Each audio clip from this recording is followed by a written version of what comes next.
Oh yes, oh no, you wanna wash nana.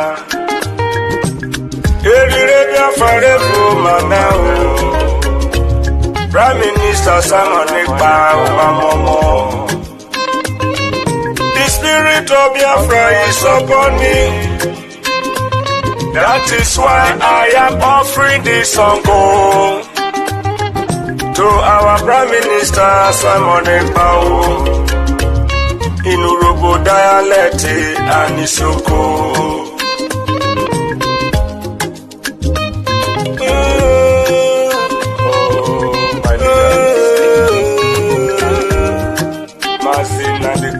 Lucky star is sinking, I'm sinking, Udogu, Ekpa. Amorotomo, Agbada Bururu. Amorotomo, Agbada Bururu. Excellency Simon Ekpa. Nieruwe yo, Witruwe Salot. With the same the freedom you brought to do well for us. Urobisoko with the same no. Amorotomo Agbada Guru. PM Simon Njoku. You have done so much for us. I am shedding tears of joy. Your tide cannot be seen easily. I search around the whole world, the greatest freedom fighter. We, the Robo, we appreciate you or something.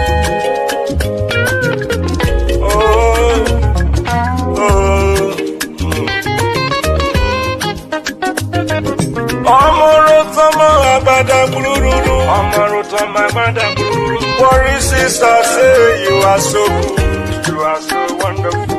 Clara Dimu say you are so good. Oh, Amorutamo Agbada.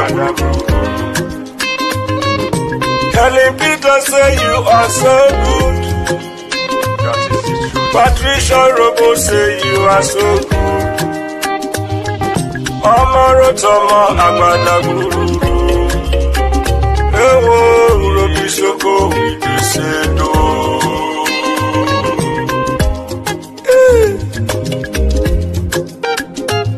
What a wonderful man. The good guy. It's only the food that we eat him. And I know those who are sitting at the fence in this Biafra struggle, they will not learn. Maybe they will learn in the grave.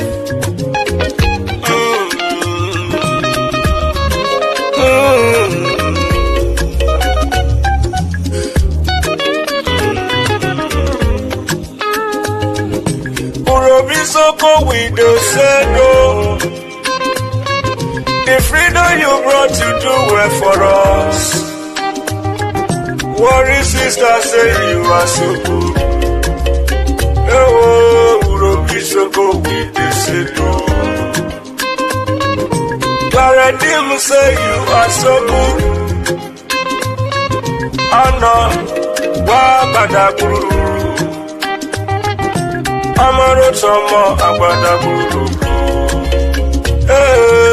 Amorotomo Agbada Guru. Urobisoko with the sendo. Urobisoko with throw a salute. Even lucky star, it is sendo. You do well, it is sendo. You do well, we salute you, we throw away salute. Patricia Urobo say you are so good, you are so good. Amorotomo Agbada Guru. I am in tears of joy. For your good work cannot be quantified. Oh, Amorotomo Agbada Guru. Ewo, Bisoko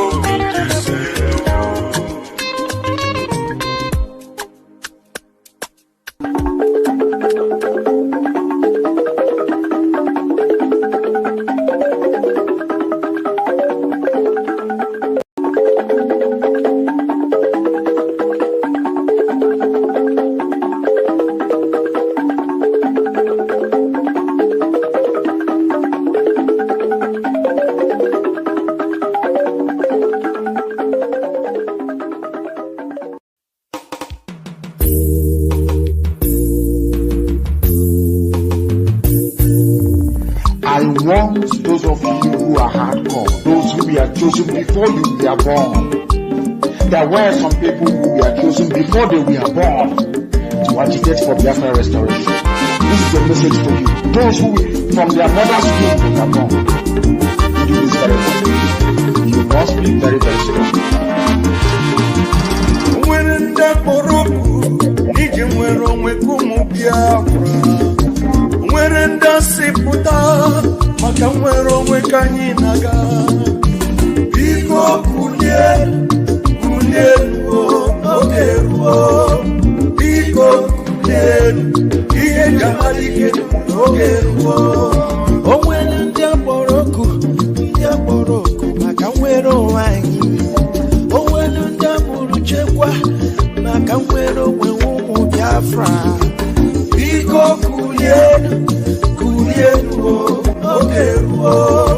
Biko Kunye, Iye Jamalike, Ogeruo. The spirit of Biafra, Biko Kunye, Ogeruo. When the Biafra Gideon, Biko Kunye, Ogeruo. Oh, Amadike no na donjon, Mukeweki Eremeyae. Bodike, Bosike, Rurajobalike. Biko Kunye, Ogeruo. Biko Kunye, Iye Jamalike, Ogeruo. The Prime Minister of Biafra Republic Government in exile, Master Simon M. Ekpa Njoku Sregabaniru Naibuna. Never had from my Ebudo. Ogine. Master Simon Ekpa, Emesu Wokokwere, Onyendu. Iye Jamalike, Imokwa Simon Ekpa. Iye Jamalike, Simon Ekpa, Watakatabo. Ojuda Kweni, Mwikwere Onyendu Kine Betata.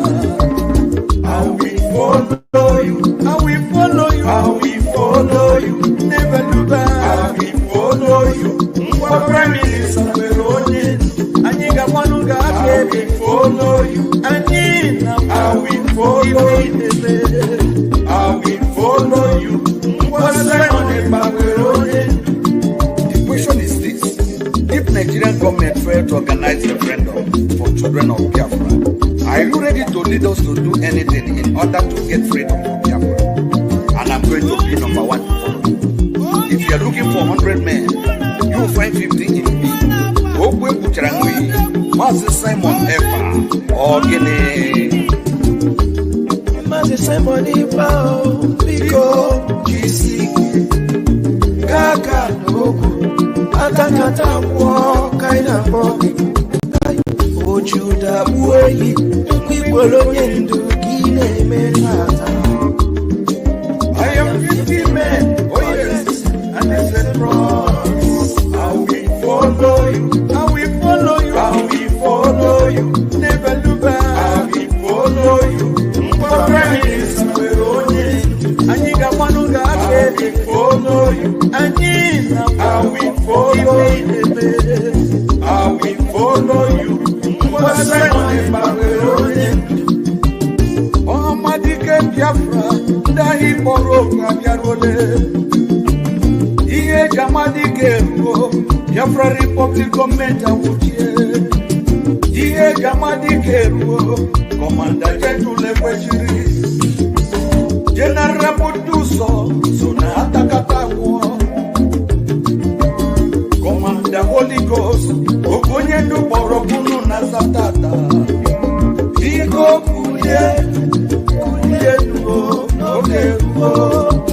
Bigo kulie, iye jamadike oge Bigo kulie, kulie iye jamadike oge.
Maka Biafra, we're putara nyi onye ndu here Simon Ekpa Witness me, I want to remain in the spirit because we must worship heaven. We answer your name, O Lord of hosts. Everything about us is designed to offer glory unto thee. We have atoned for our sins last year. This very year we have not only atoned for our sins, we have sealed, we have shed blood, they have shed our blood. We have let our sacrifice be made unto thee. Even on the 30th of August, as we are being felled by the bullets of the enemy, by the workers of iniquity and of darkness, we remain very strong today to beckon upon thee, to ask you for your mercy and for your grace, to ensure that your kingdom is restored upon the face of the earth, that you can bring your healing hand to bear upon the life of those of them that you created for one singular purpose, and that purpose alone, which is to worship you in truth and in every honesty. Is there any way that we have erred? Is there any way that our ancestors may have sinned? We confess before a congregation of the whole of humanity to ask you, oh Lord of hosts, to have mercy upon us. You must have mercy upon us. We have suffered enough.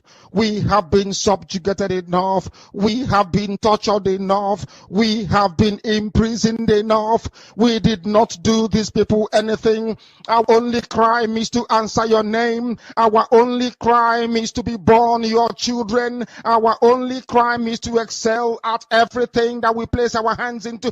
Our only crime is to exhibit your glory and your blessing, which manifestedly is upon our lives every blessed day. That is why they want to kill us. That is why the British want to join those of them who don't know you to destroy your creation and your inheritance. You will not allow shame to befall your name. You will not allow the enemies to triumph over the lives of your children, because you created us to exist, to worship, to honor, and to praise you. That is exactly what we are going to do when this Biafra comes. It will come in truth and in every honesty, because we remain every blessed day whiter than white and whiter than snow. Is there any way that we have sinned that you cannot forgive us our trespasses, to enable us to fulfill your own word, which was spoken thousands of years ago, that instead of what you promised not to come to pass, that heaven and earth will cease to exist?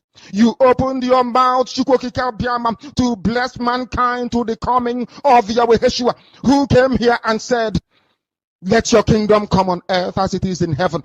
Those words can never be in vain, because they are anchored upon your holiness and your magnificence.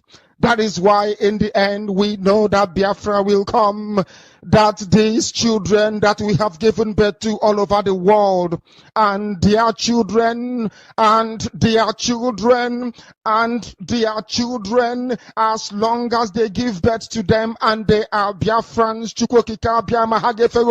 they will worship you in truth and honesty. Through this very work we are doing, mankind will come to understand you.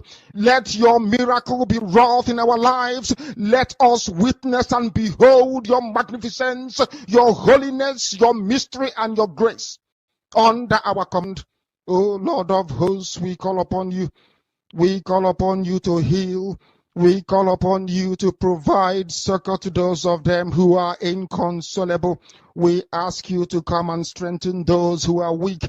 We ask you to restore hope where there is hopelessness. We ask you for inclusion where there is destitution. We ask you for one brotherhood, one camaraderie, one bone, one blood, and one flesh of your children. The Efiks and the Bibios, the Izon, the Shekiri, the Isobos, and also those of them from Isoto. We are traveling all the way to the lands of Igala. We are moving on from there to Idoma, to Igede, to the territories of the Igbo land. All these places we dedicate unto thee. All these lands of yours, we ask you to cover it with your mercy, because Biafra will come, and when it does, we will dance on the streets. I'm telling you, by the time that we are done, humanity will think that we are mad, we are drunk in your glory, and rightfully so, because your kingdom will come to rest upon this very earth. That very kingdom is the unadulterated, non-negotiable sovereignty of the Republic of Biafra, that your will may be fulfilled in our time. All this we pray, all this we ask for, in no other name apart from that name that belongs to you. He said, Biafra Republic!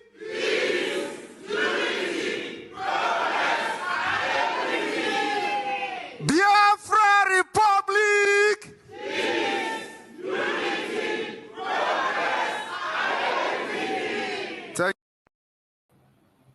Welcome, welcome, welcome, welcome. Thank you so much for joining us on today's program, wherever you are joining from.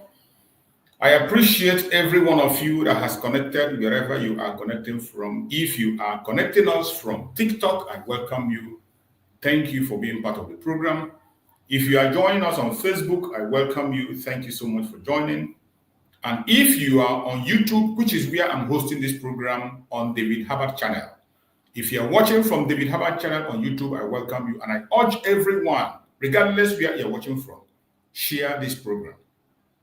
Share the program, share it so that others can get this program. It is very, very important. This is a very delicate time. You must not watch this program alone. Make sure you share this program at least to one person. make sure you bring at least one person to this program. It's very important.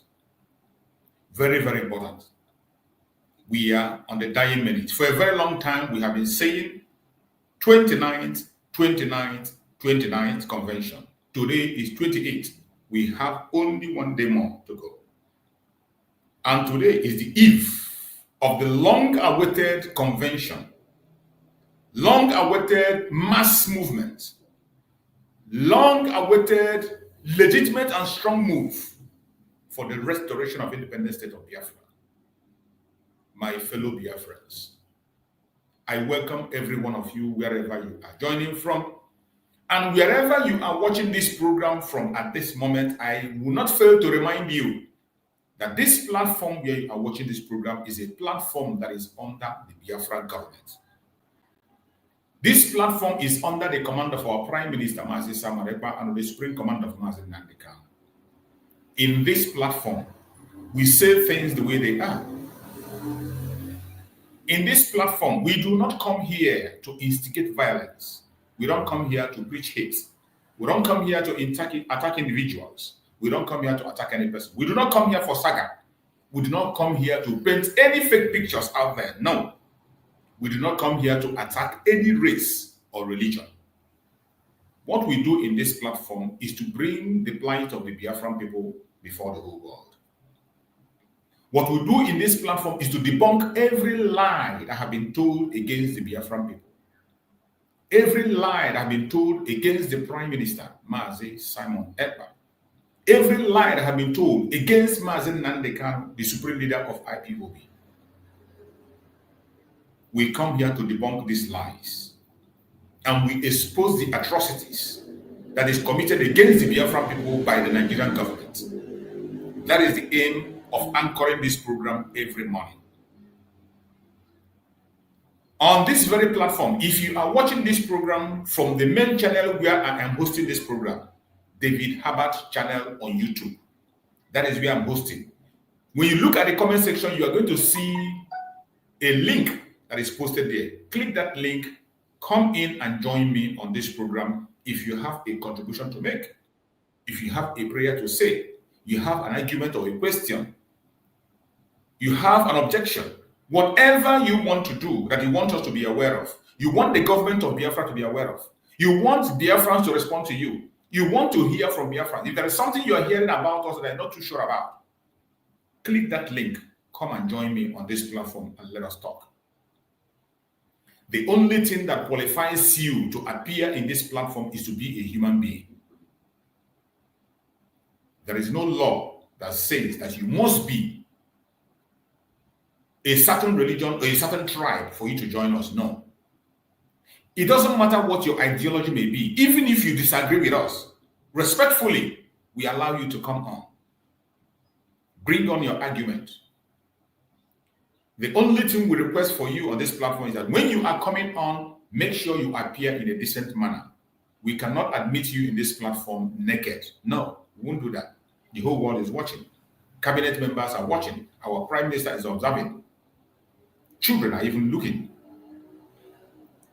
So when you appear decent. Secondly, whatever arguments you have, whatever anger you have, whatever troubles you have in your heart, when you are coming on this platform, please state your argument in a civil manner. Make your speech in a civil manner. Make your prayers in a civil manner. Present your requests, your ideas, your argument in a very civil manner. If you do, you will have all the time in the world to say what you want to say, and we will respond accordingly. For every question you ask on this platform, I bet you will definitely get a response. If I cannot give you a satisfying response, there are many members of the cabinet who are watching this program. There are many Biafrans who are watching. I have many presenters, people who join me here to speak on this platform, who will give you a satisfying response. All we ask is to be decent, be civil in your argument or your chat. If you do so, we won't have any problem with you. But if you don't, and you present yourself as a troublemaker, you present yourself as an enemy, we are going to treat you just the same way you treat us. Whatever name you give to yourself is what we're going to call you. If you appear decent, we treat you decently. But if you decide to appear in a different manner, I beg you don't come in that direction, because Biafrans will give it to you more than you actually deserve. I welcome everyone once again. And before I introduce the topic of today, every one of us know where we are and what we are doing. And I want us to get these few messages, and before we can be able to continue, let's get these few messages to wake up your spirit for you to know that the Biafrans are unstoppable. Let's watch. Ekpa has vowed to stop, and he has vowed with his life. All of us Biafrans in the Brgie cabinet, the Defense of Homeland, the Biafran Liberation Forces, the Biafran Army, we have vowed with our life. We are going to continue this same call, this same place that our Prime Minister Simon Ekpa has. Nobody will stop that. I want to let Biafrans know that our Prime Minister Simon Ekpa has set all the structures in place for Biafra restoration from the beginning to the end. So taking him or removing him to go and ask him questions to delay or to disrupt our Finland Convention for the next 1 or 2 weeks, it is not going to have any effect. Rather, it is going to make all Biafrans more determined in the restoration of the independent state of Biafra. We are a full-fledged country. We have met all the criteria for a full-fledged country. We conducted our referendum where over 50 million Biafrans have voted for the independent state of Biafra. We've conducted different topics, we did a Twitter poll where 98% of Biafrans want to exit Nigeria because Nigeria is a killing ground. No sensible person in the world, no sane leader, no individual that has his or her honest right will ever support the existence of a killing ground called Nigeria, where people are killed in their thousands every single day. No sane leader will support that.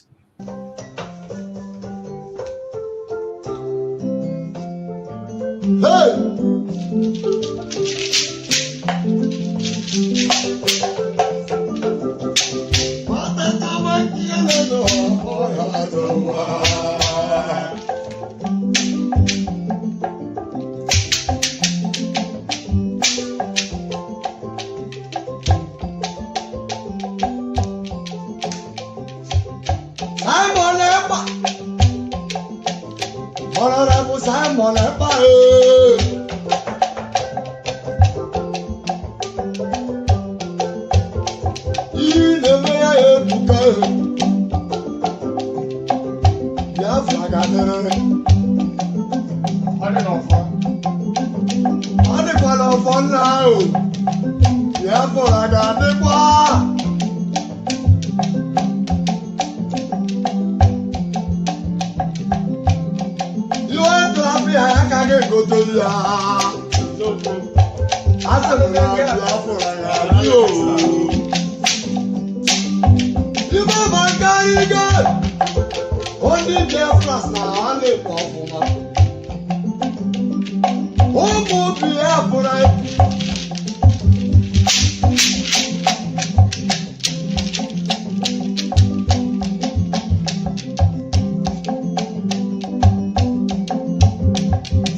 I want you to understand that forget whatever that is going on social media, forget whatever that the Nigeria terrorist states are saying on social media and behaving on their National Assembly.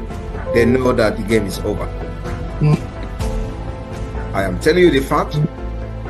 The northern Nigeria know that the game is over. I know what is going on within them. The presidency of Nigeria know that the game is over. The Senate President Ekpa knows that the game is over.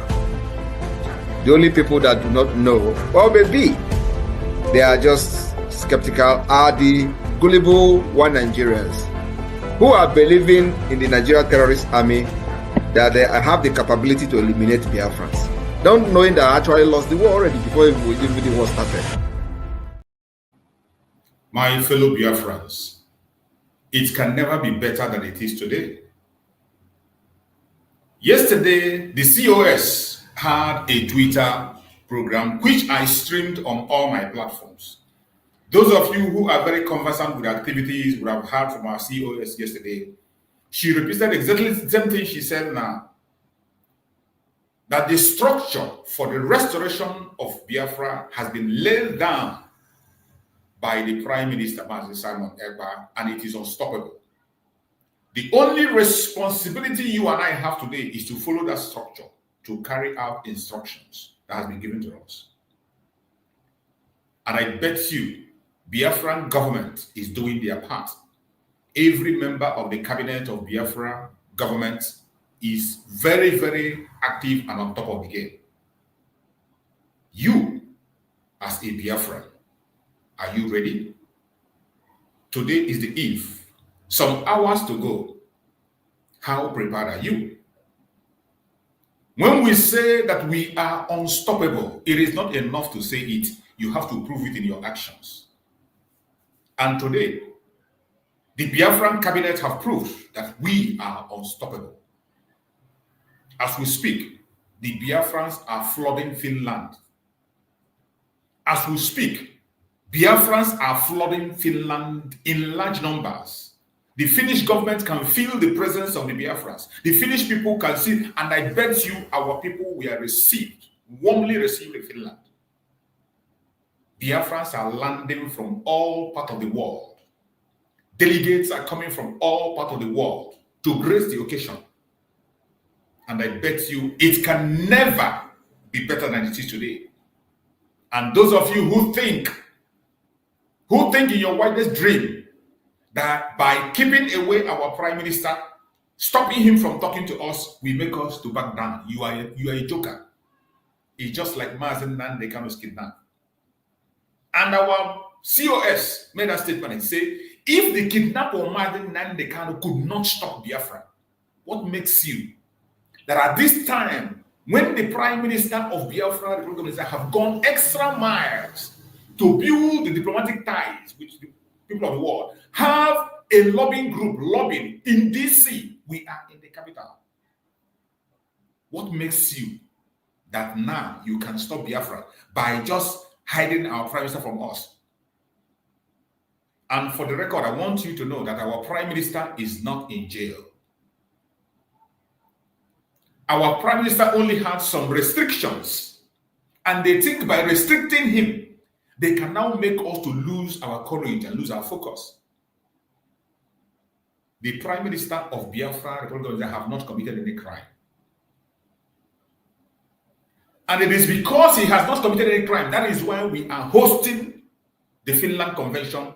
Biafrans are flying from all across the world. Do you think that Mazi Simon Ekpa was instigating terrorism as they claimed, and yet the Finnish government will allow us to come in? Do you have some common sense? But of course, these one Nigerians do not have common sense. There are a lot of idiots. The cage, that contraption, that zoo, that is why we call it a zoo. It has made some people to lose their common sense. Do you think that Mazi Simon Ekpa will be charged for terrorism and he is instigating terrorism? Oh, they put him in jail, and then they will allow the group, they will allow the government of which he is running to still come to Finland and host a convention? What makes you think that will be possible? But of course, there are a lot of insane people, idiotic people out there who cannot reason. And I thank God for the COS, who made an outstanding speech yesterday. And from the moment Mazi Simon Ekpa was away from us, she has been getting right information to us. And yesterday, she made us to understand that she has gotten a message directly from our Prime Minister, Mazi Simon Ekpa. And he says he is with us. We should continue. And we are going to see him at the right time. Every Biafran, wherever you are, keep your finger crossed and do that which you are supposed to do. I have said it time and time again. It is a time to test our mental toughness. For you to have a country is not a child's play. It's not a joke. The test for our mental toughness will continue to the level that is unimaginable. And I bet you, this is the time to prepare. We want to build a nation that is going to compete with other nations of the world. And at the same time, obeying all international laws and treaties. Don't forget, our Prime Minister made it very clear that in this convention that is going to commence tomorrow, that we are going to sign up to all United Nations treaties on human rights. We will sign up to it. But of course, the enemies of Biafra, those who feel they are important, those who feel they are relevant, those who feel that the zoo favors them, those of them who have been in fraud for a very long time and they can no longer live a sane life, they continue to deceive themselves. They continue to tell themselves lies, and they force themselves to believe their own lies. But I bet you, just like we have always said, they are going to sleep in Nigeria and wake up in Biafra. It's going to happen. It's not a prophecy. I'm not prophesying to you. This is something that is going to happen. Those fools, some of them, even while we are in Biafra, even while the Biafran government is in charge of Biafra, you will still see them paying allegiance to the zoo. Don't be surprised. Even after we have completely left them, you will see some of them paying allegiance to the zoo. That is why, if you have found yourself in this trouble and you are there up to today, I appreciate you, and you should thank Chukwu Okike for making you available up till this minute. If you have made it this far, if you are still in this struggle of this moment, thank Chukwu Okike. Thank Chukwu Okike if you have made it this far. So many people have wished to make it, but they couldn't make it. So many have wished to get this far, but they couldn't make it. But if you have made it till now, you should thank Chukwu Okike. The people that didn't make it, it's not because they committed any crime. It's not because they are not worthy. It's not because they are sinful. It's not because they did anything. But it's because Chukwu Okike did not give them that grace.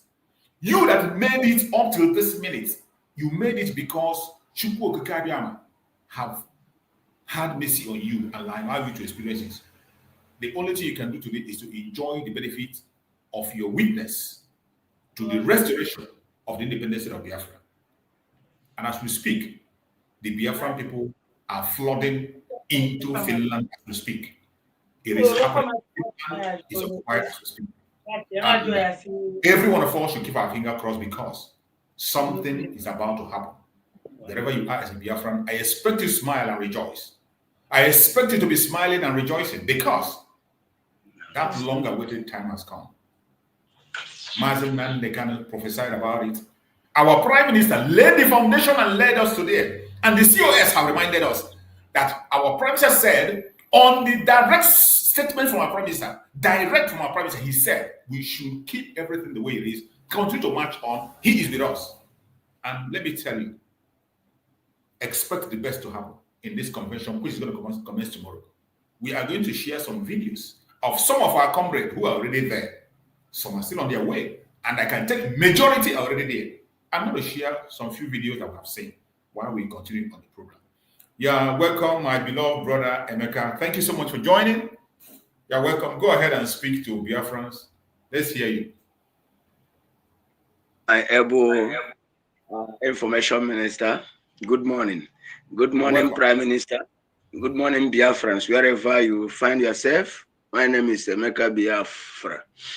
I thank God for everything. I thank Chukwu Kabiama for granting us our request and leading us through up to this moment. I glorify the Almighty. Yes. I make my son and my dialect because I really want to make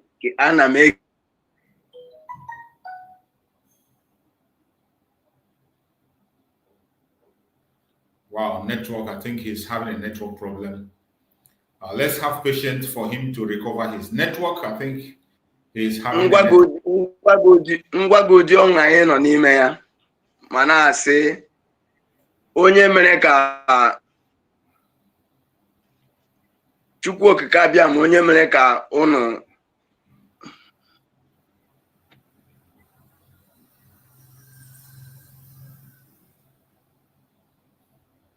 wow, let's have patience. You know, network, sometimes there is nothing you can do, no matter how you try to avoid these network clashes. It will always happen. So whenever it happens, I urge every Biafran to exercise patience. Exercise patience as we wait for our brother to reconnect, and then we can be able to hear him clearly. We can hear him clearly. We cannot hear you. We can hear you. My brother Emeka Biafra, maybe you can log out and come back again. Maybe you can log out and come back again so that we can be able to hear you. We cannot hear you, my brother Emeka. So while we wait for him to get back his network, let me share some few videos I got from those of us who are already there and the more people who are there. Just the few ones, because we can't be able to be showing everything. So let's look at this. So we have arrived with the honorable Okay, my brother Emeka, go on. I think you are back. If you can hear me, go on. Let's hear you. Okay. Okay. Thank you so much. And there we Chukwu Kambia ma gozie Simon ba gozie ndị niile gbaga mbọ n'auto pilot a gbaga mbọ n'ihe niile emegete this stage. Enweghị m ọtụtụ okwu and achọghị m ịkọ my story since 2016. I'm sure the other side poor, but ihe m chọrọ ikwu ebe a very few days I covered story about young even I need no but take a letter to Kabia Manine.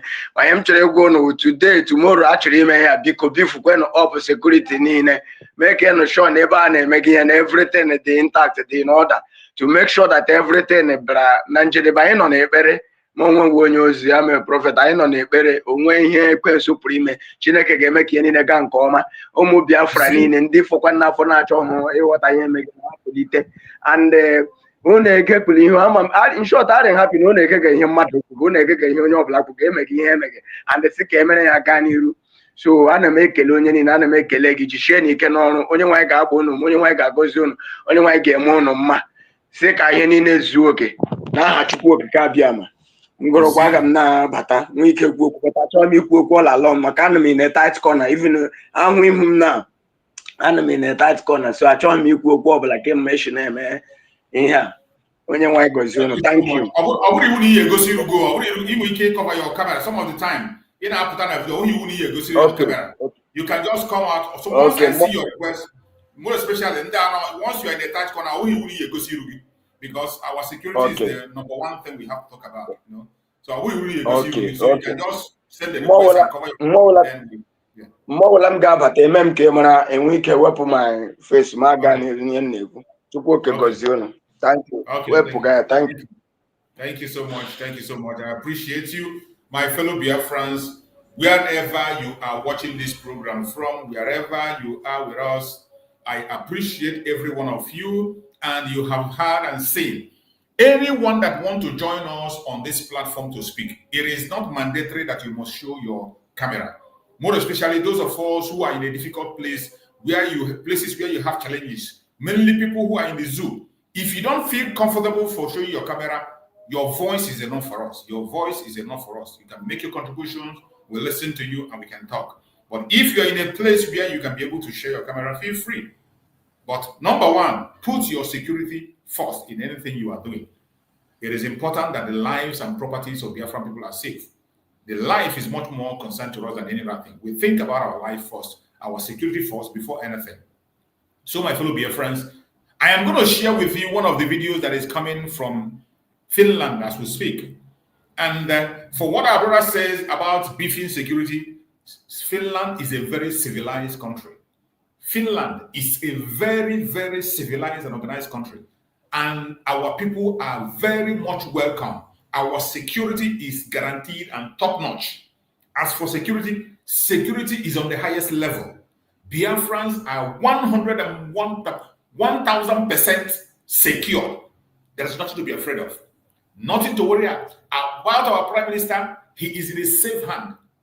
The Prime Minister of Biafra is safe and sound, and he is watching and observing every single thing we are doing. The only thing he has are restrictions. There are some restrictions he has. And in a very short while, he is going to overcome those restrictions, and you and I will see him face to face. He will broadcast on our platform. The way I'm speaking to you, the way he has been speaking to us, he will come again and speak. Let us hear from some of us who have made it already to Finland. Let's hear from them, their experiences. With the Honorable Woman of God, Pastor Rose Allen, and here we are in Helsinki.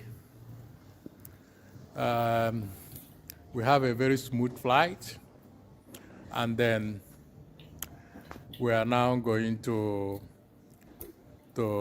relax for the long journey of flight of 4 hours, and then tomorrow will be the start of the day event for the restoration of the Independence Day of Biafra.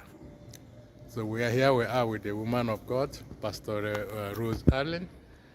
I want to tell the Biafrans that O mereme ihai neme owihe mo oyai na churaja woke mo ihai neme owihe mo oyai na churaja woke mo owoke mo oyai na churaja woke mo. Biafra, this is the second time again that I'm coming to Helsinki. Exactly. We, the German, all the Brgie, all the German Biafrans. All the way from Frankfurt. Let me tell you one thing you don't know.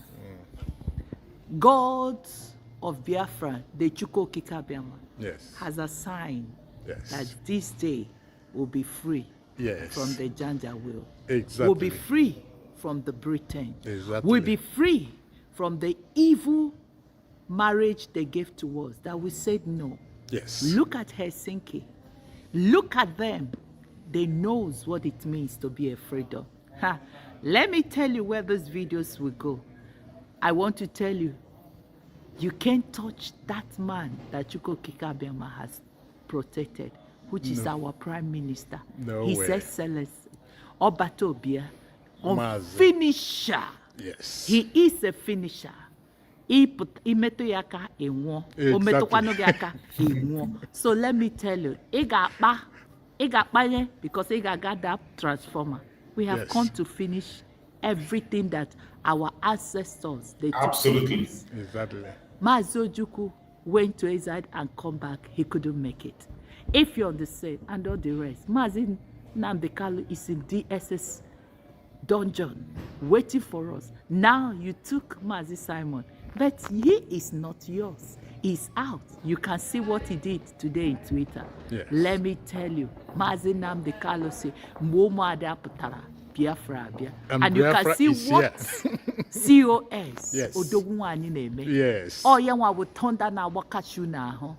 Thunder now. One. I stand as a Biafra rep, as German rep, to tell you that all my comrades all over the world, come up is reality. Exactly. History is going to make by us, you. Let me tell you that nothing, we are like a yam. Anywhere you cut us will grow. Yeah. You don't think that, you see, you hold Ojukwu, he left. You hold Mazi Nnamdi, nothing. You hold Samuel Ekpa, nothing. You can't hold everybody because Biafra has come to stay. We want to merge with other countries. Yes. Gabon has gotten their right. South Africa have their own freedom. Why wouldn't be Biafra? Then, this time around, I want to tell you that ihe anyị na-eme ọrịa oke mmụọ onye anyị na-achụla aja bụ oke mmụọ ihe anyị na-eme ọrịa oke mmụọ onye anyị na-achụ oke mmụọ onye anyị na-eme ọrịa oke mmụọ onye anyị na-achụla aja bụ oke mmụọ. This is Helsinki. So, duty free for you to see that we are in Helsinki. Yes. And we are not going back. Yes. And this is our people that will pilot us. Yes. And now they are going home. Yes. And we want to tell the world, this is the Helsinki. Yeah. That's why Mazba is fighting for us to make sure that he got us the freedom. Look at here how we are. Biafra, freedom or nothing. It's gone. You have heard it from the woman of God. We are here to make sure that we declare the independent state of Biafra after the referendum, which will be on the 28th. And then on the 2nd is the redeclaration of independent state of Biafra. And there's no going back to that. Whatever the zoo people are doing, they have entered one chance. Yes. What we want one time is now or never. Yes. Yeah. So there's no already it's been. Thank you so much, my beloved Biafrans that are watching, wherever you are watching from. We will be bringing you updates of people where Biafrans are. And I want to let you know that Biafrans are coming in large numbers. Biafrans are trooping in. And we will continue to give you the updates, few updates that we have on the table, we give you. Nothing is going to stop the declaration. And our people are safe and sound in Helsinki. Now, in Latin, they're doing that. Especially the Brgie members. I want to tell you that this is the Italian delegation. You know, not all, but this is the Italian special delegation. It's from the Ministry of Defense, Department of Military, Biafra Republic Government in Exile. And we are here to usher you a very good melody concerning our declaration that is going to happen from the 29th to the 3rd of December 2024. So may we sing for Biafran people? All right. 1, 2, 3. We are Biafrans, fighting for our freedom. In the name of Chukwu Abiyama, we shall conquer. All hail Biafra. Thank you. Thank you. What you are seeing are all our people making their way to Lati. People, Biafrans are arriving from all parts of the world. Biafrans are flowing in from all parts of the world. And we will continue to bring you updates and share some information. If you are skeptic, what is going to happen? Biafran people are received. They have a warm reception. Warm reception. The people receive us and you are very much safe. For those who are skeptic, everywhere is saved And I bet you our Prime Minister himself is safe. The COS have gotten information directly from him. So there is no need for you to worry. There's no cause for you to worry. Biafrans, this is your only Anwa Omoada. We just landed in Lati. Please be resolute. Let nothing shake you. Be strong. Be strong. Our PM is there. He is hale and hearty. And we are going to visit him tomorrow. We move. Yes, we move. Yes, sir. Biafra is here. Biafra is here. Sacrosanct. Yes. Thank you so much. Thank you so much, Honorable. See you tomorrow. And the magic, I'm going to take a video. Bye. Thank you, bye. Okay. Hey. What's coming down there? My fellow Biafrans are trooping in from all parts of the world. And I bet you they are having the best of their time. And you heard her say that tomorrow that they are going to meet with the Prime Minister, Mazi Simon Ekpa, the Commander-in-Chief of the Armed Forces of Biafra. He is safe and sound and happy wherever he is. We are only following protocols. And the people of Finland are doing what they're supposed to do in their country. Every country has the right to protect themselves. They have rules and regulations on how they do things. You cannot change their rules and regulations. As long as you obey the laws and do the right thing, you have nothing to worry about. You have nothing to fear. And I bet you, the Biafran people are trooping in from all walks of life. And things are going to be even much, much better. Today, I bet you, tomorrow is going to be massive. Tomorrow, Biafrans have filled everywhere in Lati as we speak. Biafrans are everywhere, they're everywhere, and their reception is excellent. Welcoming and security is top-notch. Wherever you are, let's continue to cheer them up. If you cannot make it to Finland, at least you should be able to share the information and let others get to watch and follow up.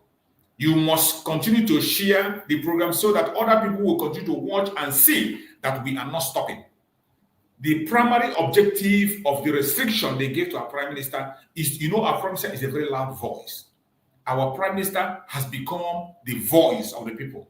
Since they took away Mazen Nandegan and caged him, our Prime Minister took up the mantle, and the Biafrans have focused on him. They know very well that his voice has an effect. That was why they gave him those restrictions to keep him. But you can see that the restriction, they came too late. They came too late. The voice of our Prime Minister is still loud and resonating. And today, hundreds of Biafrans are there. Up to a million Biafrans will be in Finland, and they are going to be there. And no government of the world will see the presence of those people and you will not recognize that the man who is piloting this people is genuine. The people you are seeing in Finland, they are not riffraff. People you see traveling to Finland, they are not riffraff. They are not just like they used to call the IPOB Nigeria. You can't address us the way you address them. People you are seeing in Finland today are professionals, doctors, lawyers, nurses, engineers, name them, bankers, politicians. Those are the people you are seeing landing in Finland, and they are coming from all walks of life. And I bet you, if you take them for granted, you will dig your own grave by your own self. Nothing is going to stop the coming of Biafra. It doesn't matter how you feel. It doesn't matter what you think. Your propaganda and your blackmail cannot change anything. It cannot change anything. The only thing you have to do today is to accept the reality that Biafra has come. Until you accept that, you are deceiving yourself. My fellow Biafrans, wherever you are, I urge you in the name of Chukwu Okike to always go on your knees, pray for all the cabinet members, pray for all the Biafrans that are going to arrive in Finland, pray for our Prime Minister Samarapa. Continue to pray, and I bet you, at the end of the day, victory is ours. Victory is ours. Nothing on the planet Earth is going to stop the restoration of Biafra. The declaration of the residents of Biafra is going to happen on the 2nd of December. The convention is starting tomorrow. Today is the eve of the convention. And the whole place, Lati, is filled up with Biafran people. Biafran people, professionals from all walks of life. And their reception is excellent. Wherever you are watching us from, wherever you are, I urge you in the name of Chukwu Kabiama, do not allow yourself to be distracted or deceived. Pay attention and make sure you connect and give your own contribution in the best way you can. Continue to pray. If you can't go there, your prayers can go a long way to support them. You're welcome, my beloved sister Juliana Nedema. Thank you so much for joining. Go ahead and speak to us, my sister Juliana. Good morning, sir. Good morning, fellow Biafrans. I'm so happy to be here. I'm so happy to hear all the development, all that is going on in our land and what our PM is doing. Yes, we are like a moving train. No one can stop us. There's no way they cannot stop us because what God has written is written and is ordained. So it's a matter of time. I feel so sorry for my fellow Biafra who do not understand and my brothers whom the zoo have used against us. Yes, they say in every time there must be Judas, but in our own we have many Judases if there's anything like that. But I pray that one day the spell in their eyes and the cast that is upon them will fall out, and then we realize that they are like prodigal sons who have lost prodigal sons. We'll still welcome them at any time and baptize them with the meaning of Chukwu Kikabiama. We'll baptize and forgive them. But I hope they realize their mistake and stop being used as tools in the hand of the zoo. I pray for our PM, and I pray for God to continue to fortify him, keep him strong, and our able leader, Mazi Nnamdi Kanu. He will live to see us march into Biafra, like the children of Israel. We'll walk into our promised land. Nobody can hold us back. And I'm calling from United Kingdom. I'm a mental health nurse, and I pray that I will be opportune to go to Finland because I myself am planning to go there. I want to see for myself, and I want to pray and thank the Lord that has taken us this far. And I believe that He will take us He will lead us to the end. He will not leave us at the middle of the road. Forget those who have forgotten their ancestors, forgetting they have deceived us with so many things. Oh, it's a sin. It's not a sin to call your ancestors when you are in trouble. Call him, call them. They will rise up because so many blood have been sacrificed. They have killed us enough, and enough is enough. And these bloods are crying for vengeance. They are crying. So, and those blood will not leave us alone. So what I'm saying is that I still pray for our PM. He should remain resolute and strong.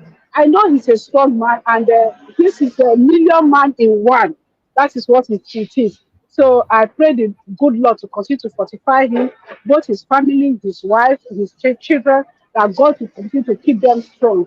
I don't have much to say, but the only thing I want to say is that our people back home, I pray God to open their ears and open their eyes. Let them stop being used. They should realize that and see that our master say, you work for the zoo, you come back with shame. And a lot of people who are working with them are coming back with shame. And it's enough evidence to say, look at what Jonathan said the other day. Jonathan said, nobody can stop us. That Nigeria needs to be divided. Now all of them are speaking the language. I'm so happy that the language is coming out gradually from their mouth. So it will continue because our God is not asleep. So that is all I have to say. All hate Biafra. All hate Biafra. All hate Biafra. Thank you so much, my beloved sister Juliana. Thank you so much. I appreciate you for that amazing contribution. May Chukwu Kabiama continue to guide and protect you. Thank you so much. We're going to make it. No matter what we are gone already. We are gone already. They should continue to pretend we are gone. Thank you so much, my sister. I appreciate it. My beloved brother Christian, you're welcome. Thank you, Christian. Go ahead, my brother Christian. Go ahead. Good morning, brother Chooks. Good morning, you're welcome. Yeah, so it don't take more because I've not been working all this while, and actually when I did home, it's been a problem, but I'm dealing with it slowly but surely. Network issue, I know they get network, so but yeah. So how is everything? Thank goodness, and I'm hopeful, and I know that the enemy, they are trying, but they failed already. I won't say they will fail because they failed already. They have failed already. Yeah, because God, if He says yes, then it's yes. You can be rest assured that it's yes. And for me, again, because we are human beings, so it's only but natural, that things happens. But aside that, I am very convinced that He made Nnamdi Kanu a promise. And when God gave you His word remains. No matter how it shake, it can shake, it can be threatened, it can, obstacles, you feel like there's no way, there's no end to it, it's not going, but because He has made His promise, His word doesn't go back to. I mean, I've been saying this a long time that He has given Nnamdi Kanu His word. And that conviction, because there's difference between hearsay or rumor than when you hear from the horse's mouth. And then Nnamdi Kanu had an encounter. I've said it severally on so many platforms. He had an encounter with God about Biafra. And God told him that I will give you Biafra. And God has raised men. And little did anybody know that He has already prepared Simon Ekpa. Regardless of all these rumors and news and shaking and earthquake and propaganda from the zoo and everywhere, God is very steadfast. Yes. He has planned it. He has worked it out. He has prepared men. He has prepared women. Those that we so that is the confidence we have, even as we continue to do our best. We use every opportunity we have, every platform, wherever you can contribute, wherever you can say, wherever you can do. The gifts are not equal, but whatever capacity you can, you use it. It goes a long way. So I'm not going to begin to say this and say that, but like I said, the gifts are different, and everybody who is genuine and wants freedom will use his or her gift in their various ways. So that is, like I said, I'm one of the first people who recognize as our PM Simon Ekpa is the real deal, and this is the one. Even then, I've never spoken. It's only one time that I phoned. That was the early time, probably the same month that Onyendu was kidnapped. So I tried to, I phoned him, and he was in a meeting. So he picked it and said, oh, we can't talk now because I'm in a meeting. So, but I was not able to call subsequent other times. Then eventually he became so large, but thanks to Chukwuka Abiyama, how large he became, because God has prepared him for this time that now you can't get to him on phone. But when he comes on programs, I'm equally not able to link, but my prayer continues, and my wish and my effort in my own capacity continue. I never relent, I never give up, I never give in, because I know that without Biafra, we don't have a future. Our children don't have future without Biafra. That you can take to the bank. Let anybody try to deceive you, because there's so many lies and deception all over the place. Without Biafra, forget it. You can go and bring Bianca to be anything. Without Biafra, Biafra is going nowhere. Indigo is going nowhere. That one, I with 100%, I am telling you, because the enemy, they mean business. But the good thing is that Chukwuka Abiyama he mean business with Indigo too. Chukwuka Abiyama mean business with Biafra. That is why you see that even as they bring one down, another one is coming. As they bring one down, another one is coming. And when our PN came, I knew that this is it. Little did they know, he has done the job. He has done the job. Just like Mazi Nnamdi Kanu, he came, like that voice in the wilderness, and he waking us up, everybody. And Nnamdi Kanu wake us up, everybody. He has done the job. Nnamdi Kanu has done his job. So the zoo, they are wasting their time. Whatever they want to do is up to them now, because the ship has sailed. Onyendu Mazi Nnamdi Kanu has done the job, and the word of Chukwuka Abiyama to him lives in his heart forever, no matter what they do. He will never. Why? How? How is that going to be possible when he has had an encounter with the maker of heaven and earth? It's impossible. And that is why, despite all their effort for close to 4 years now, a man that has had first-hand encounter with God, how is he going to give up? How is he going to denounce Biafra? That means he makes the word of God a lie. But God never lies. So the zoo, I feel sorry for them, because they will be destroyed. All these things they see here and there, they are digging their own grave. The zoo is digging their own grave. What they are supposed to do, the sensible, normal thing they are supposed to do, is to sit down with the man Sit down and have a talk. It's as simple as that. If you continue to rely on lies and promises, this is not 1967, where you come and buy a lot of people, millions of them. This is different. This is God's time. This is Chukwu Kabiama's time. So the zoo, I feel sorry for them, and including our own people who are the politicians, they fail to see the handwriting on the wall, but they will be swept aside by the time they knew it will be too late. They are supposed to be doing the right thing now. The last time I talked with you, I think it was last week, I haven't had the opportunity to know what Ugochi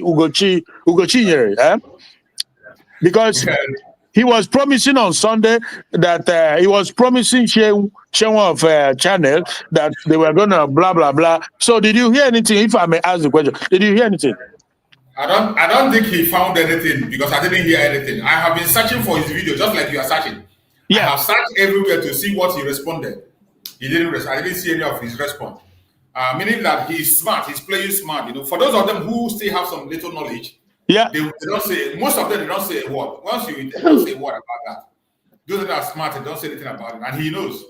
He because said that get the inquiry, and I believe he has made inquiry, and he knows that whatever they are thinking over there is out of the question. It's out of the question. We are moving ahead. Because on that very day, the Afonja guy Sheung was trying to get him to commit by asking him if he believes in the movement of Biafran with Simon Ekpa, blah, blah, blah. That was specifically, he wanted to know if Ugochinyere is in support of Biafra movement, right? Exactly.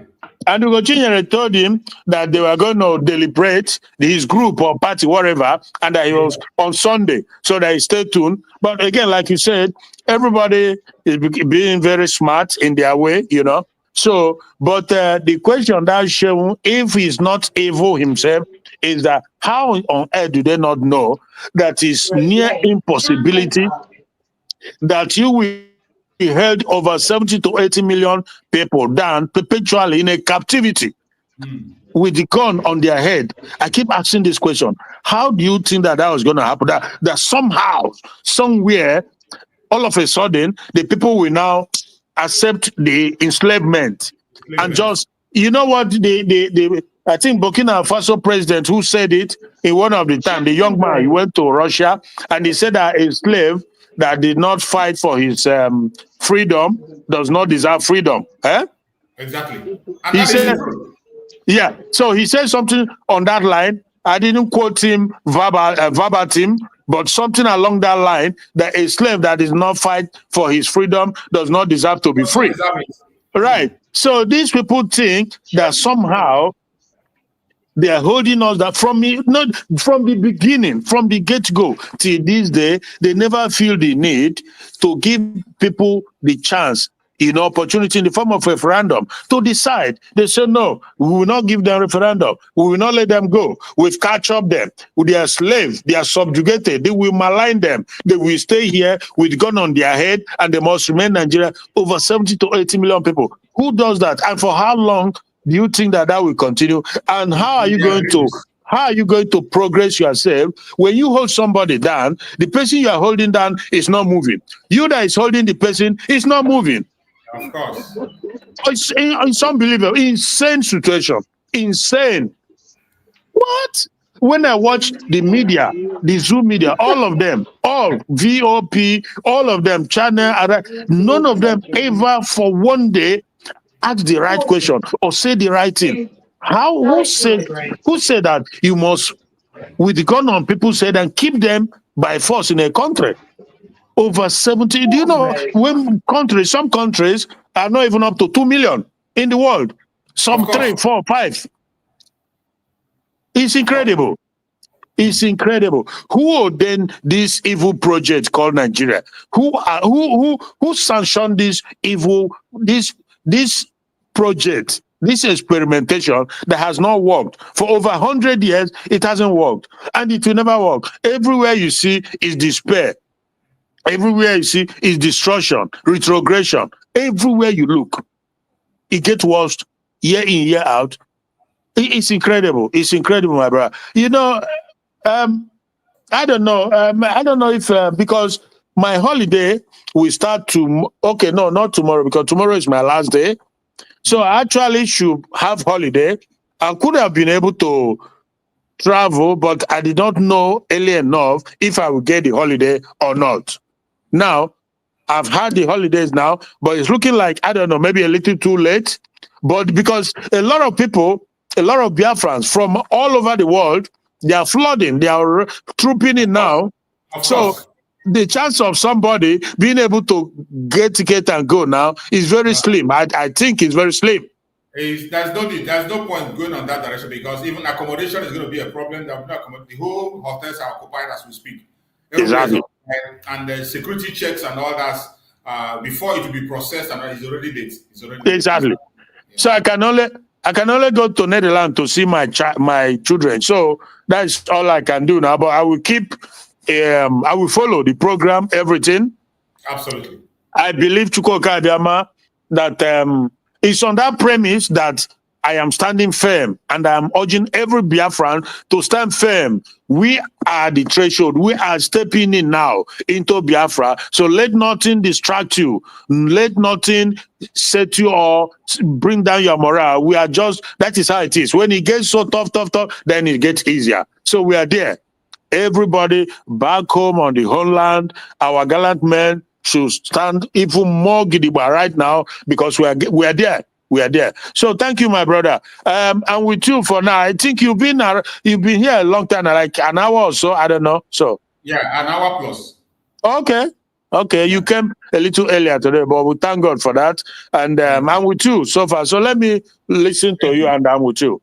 Thank you so much, my brother. Thank you so much, my brother. As we are moving into this very important event, a lot of things are happening, and we are going to be sharing. As we are continuing on that project of restoration of Biafra, the politicians in Nigeria are crying.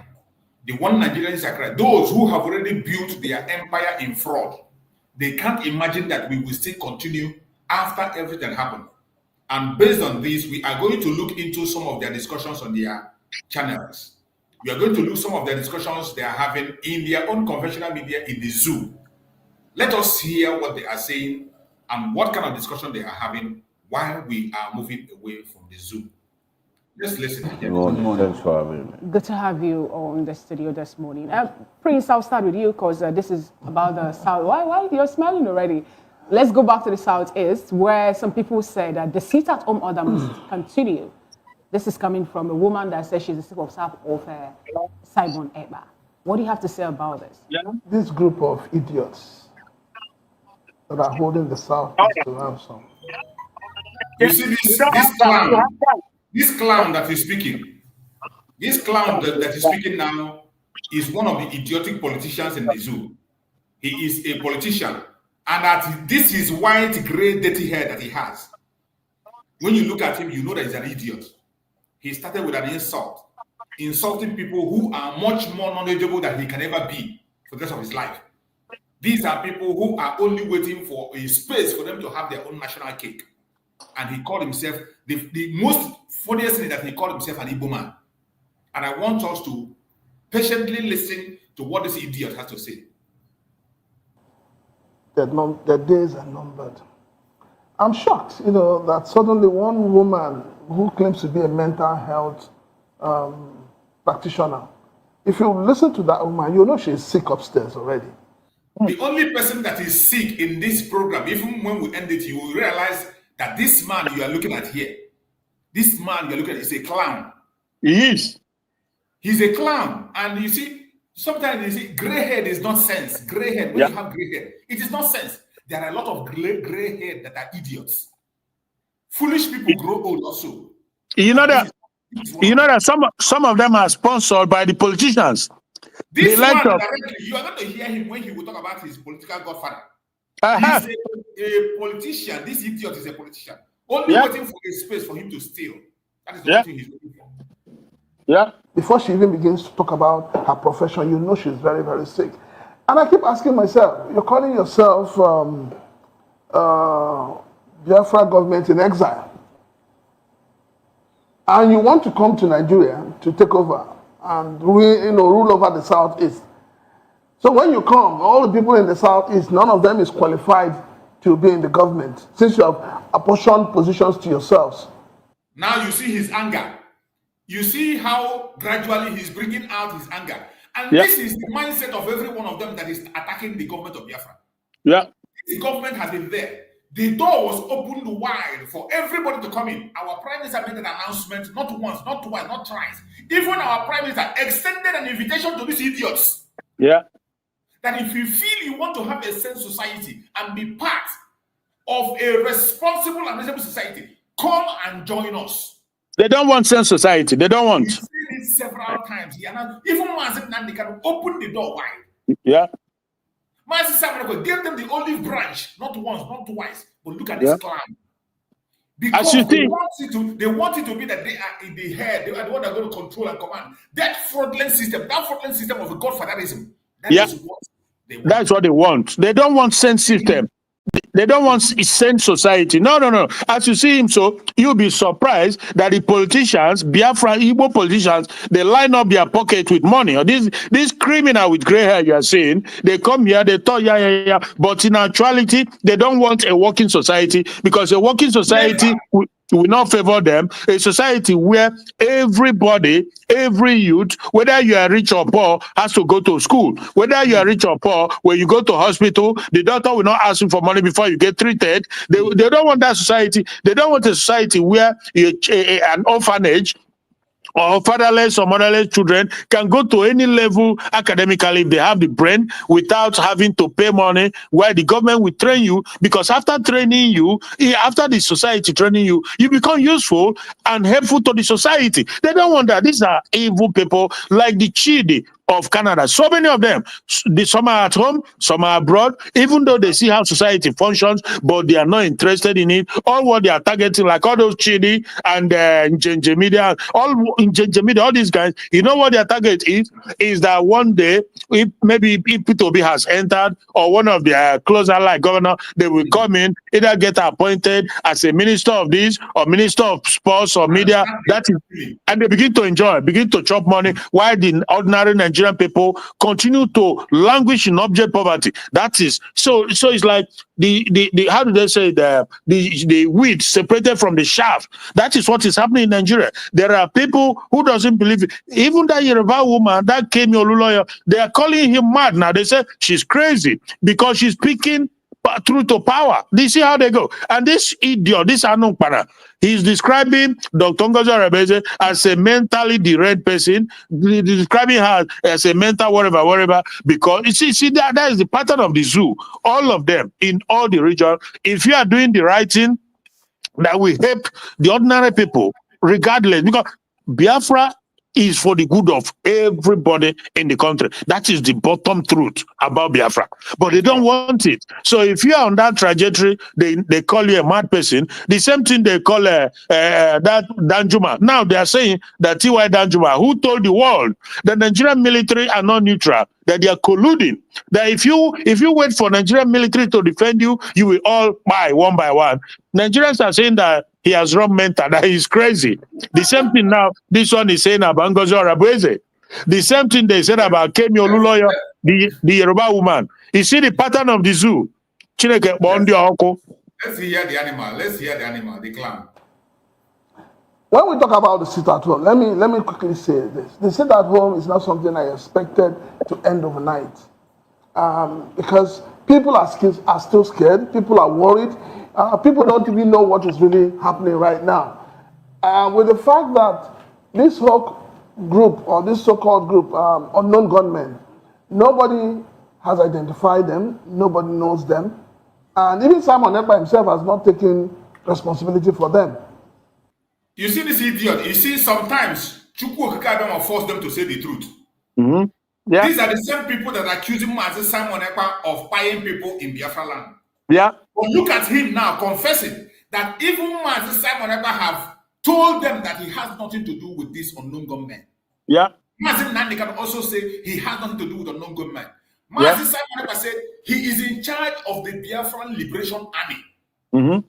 And this man is here confessing that the people that are in charge of the buying people in Biafra land is the unknown government. And he said with his own mouth that Master Simon has said he does not know them. But yet, when you open another video, he will be telling you that Master Simon is a criminal. It's buying people. It's causing security. Master Simon is buying people. You see how Chukwu Okikabiyama disgrace them. Let's hear this idiot again. Let's hear him, how he nailed himself. I want to come to Nigeria to take over and rule over the Southeast. So when you come, all the people in the Southeast, none of them is qualified to be in the government, since you have apportioned positions to yourselves. What does the give position to you? When we talk about the sit at home, let me quickly say this. The sit at home is not something I expected to end overnight.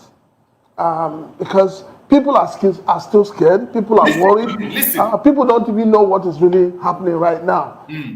With the fact that this whole group, or this so-called group, unknown gunmen, nobody has identified them, nobody knows them, and even Simon Ekpa himself has not taken responsibility for them. Even Simon Ekpa has not taken responsibility.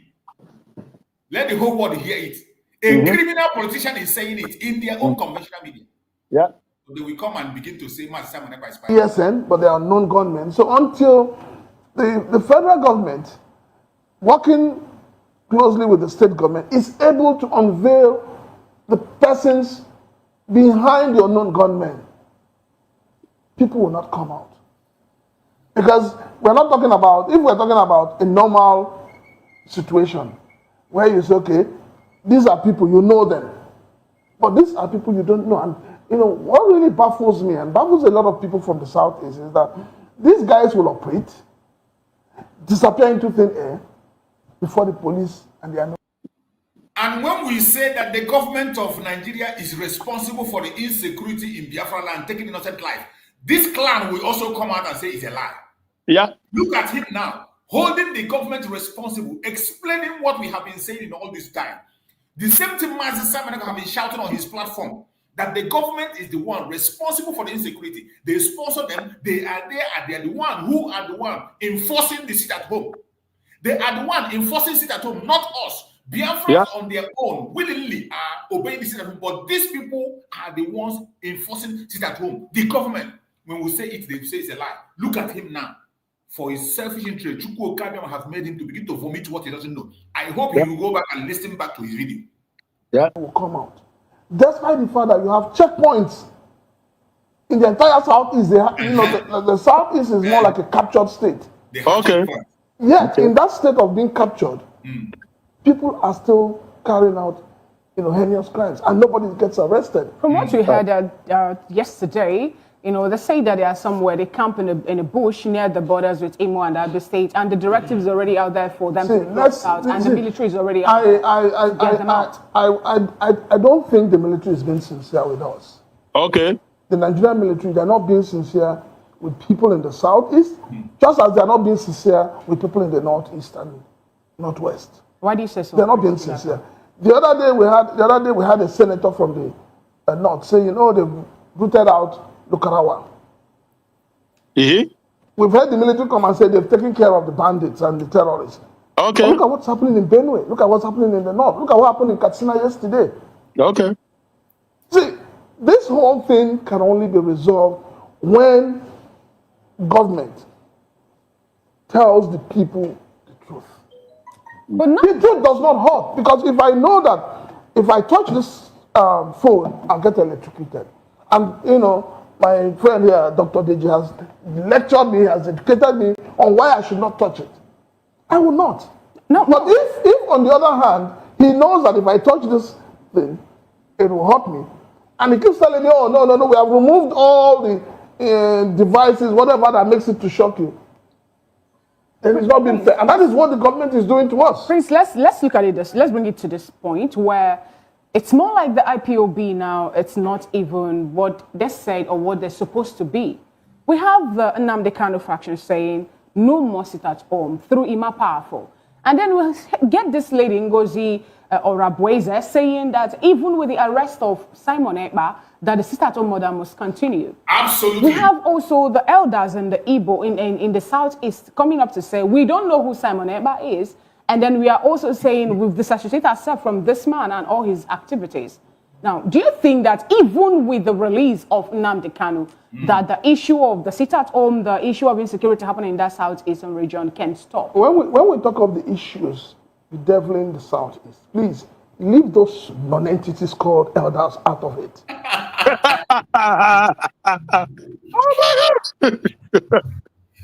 You see, when these politicians, when they are frustrated, they don't even know their left and right. Yes.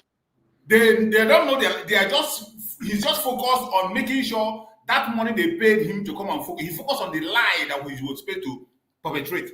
Yes. He focused on the falsehood until he gets that his fraudulent money, that their national cake. Yeah. The same thing, when we say this kind of a thing, he will say we don't respect elders. They will say, why are we saying? Look at him. Look at what he's saying.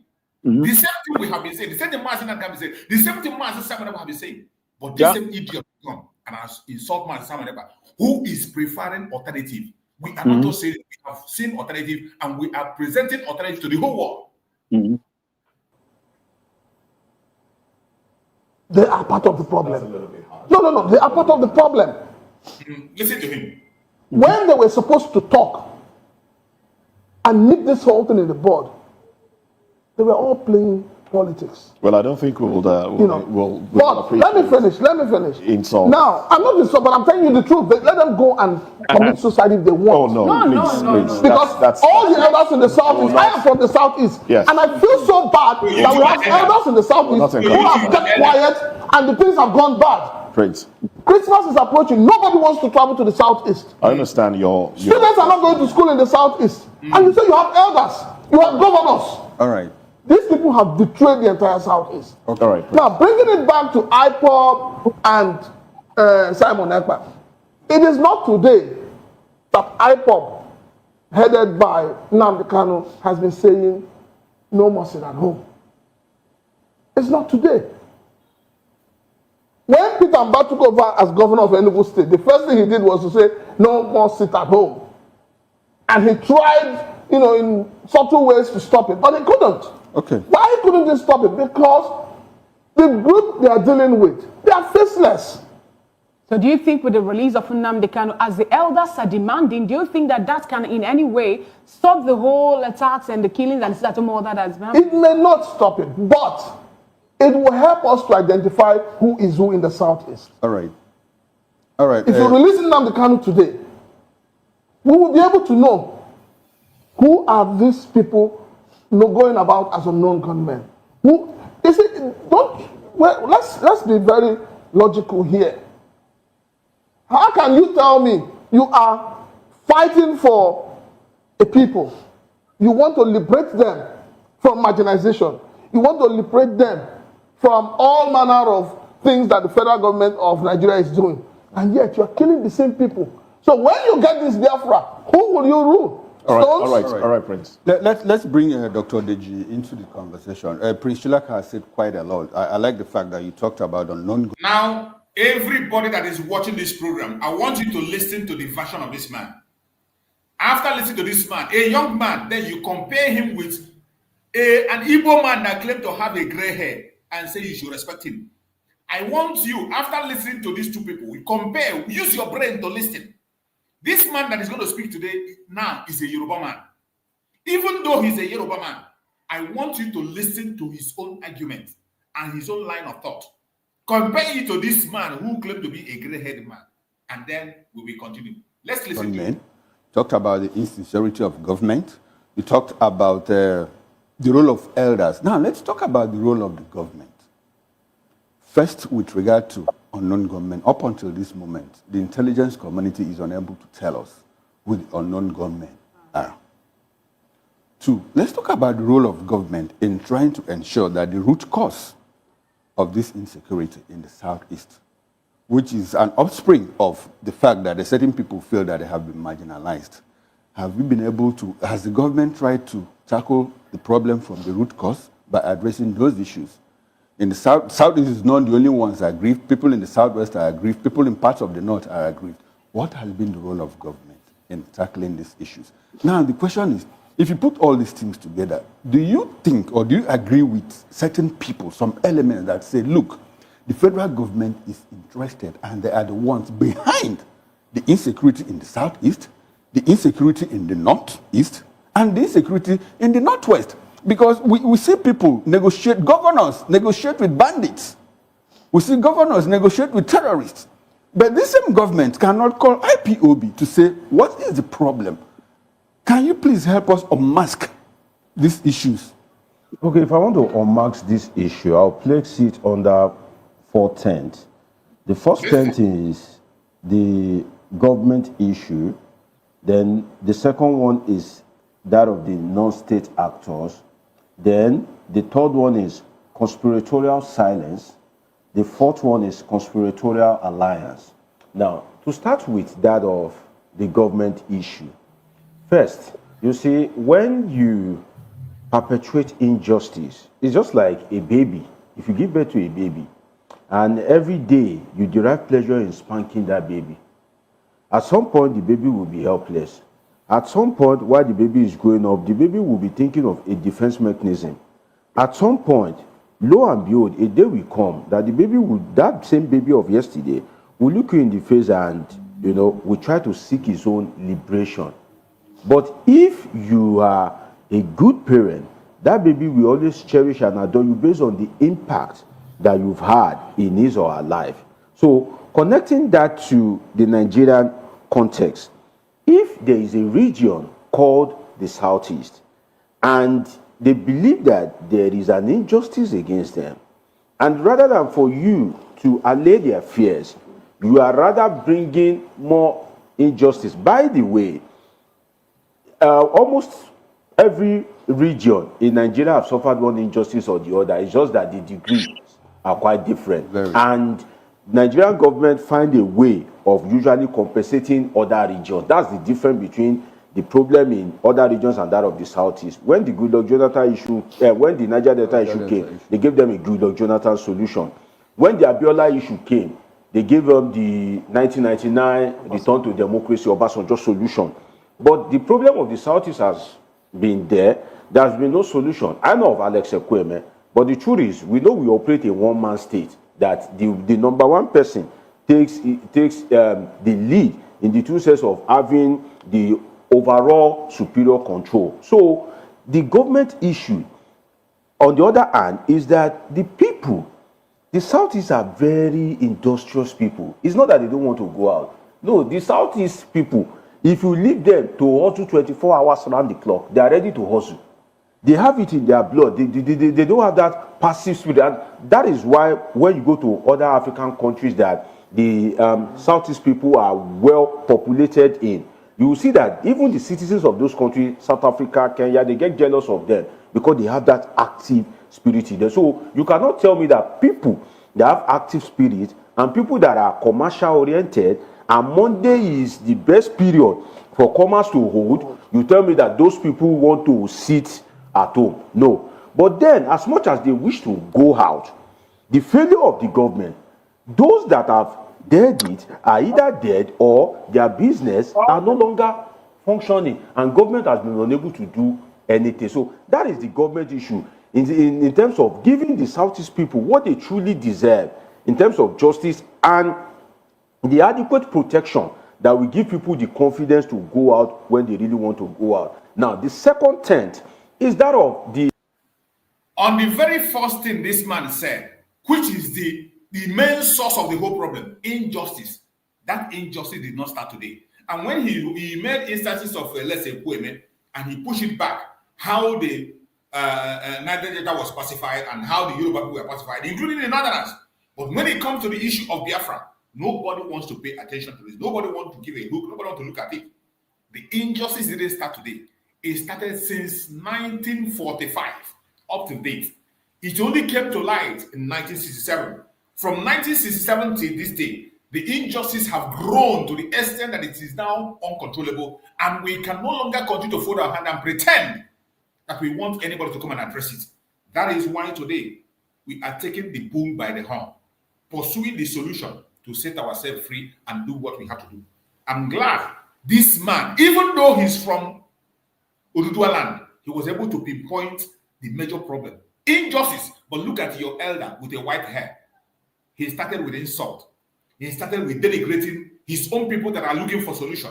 The main people who are pursuing the solution, that was where he started to denigrate them and begin to project his own personal political ambition.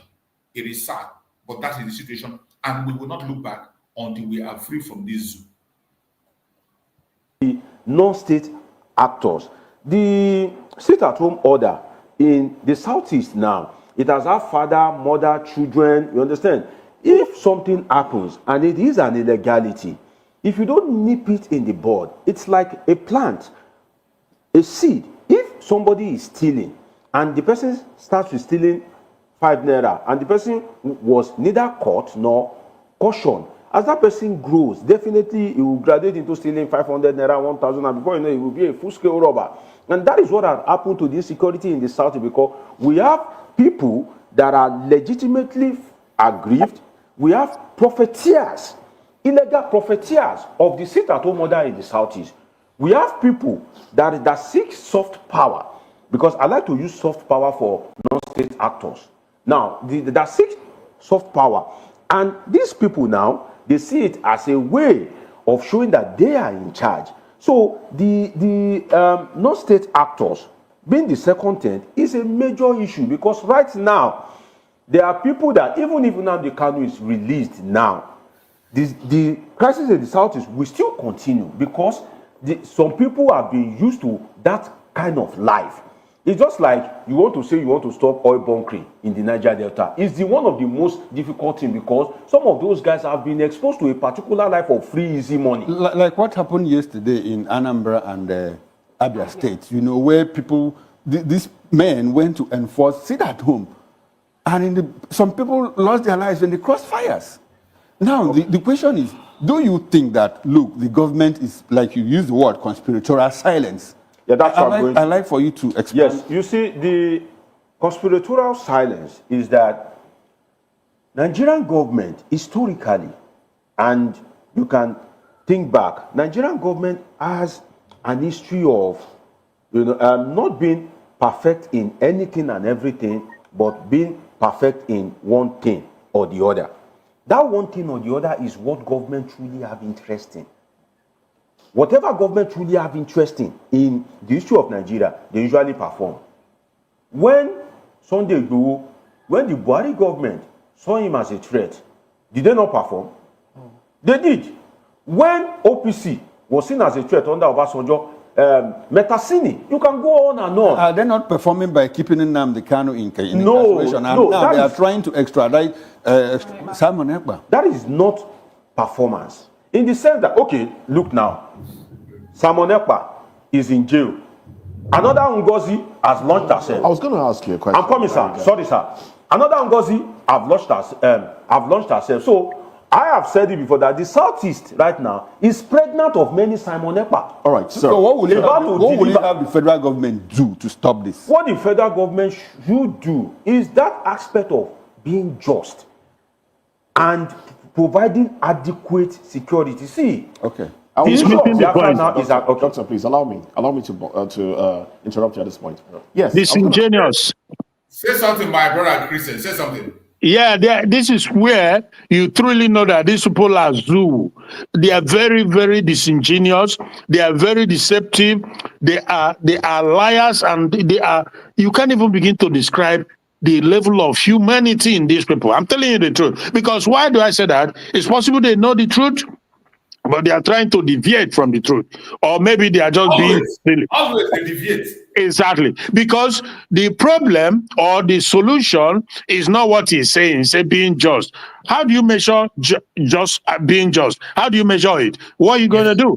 Well, first of all, where are you going to get such justice in Nigeria? Where, in the first place, a system that have in their own charter, a memo in their own charter to never allow these people to prosper or to hold. So what is he talking about? So in every indices, is just not workable. So the only solution, what I expected him, if he was human enough, what I expected him to say was, give these people a referendum, pure and simple. That is what every human being with humanity in him or her would say. Because where we are now, not just Biafra, but where we are now, Nigeria, what Nigeria needs to be able to live in peace and prosper is referendum. Because this whole stage has lingered for so long, and they've tried to, by the force of arm, to continue to keep it together.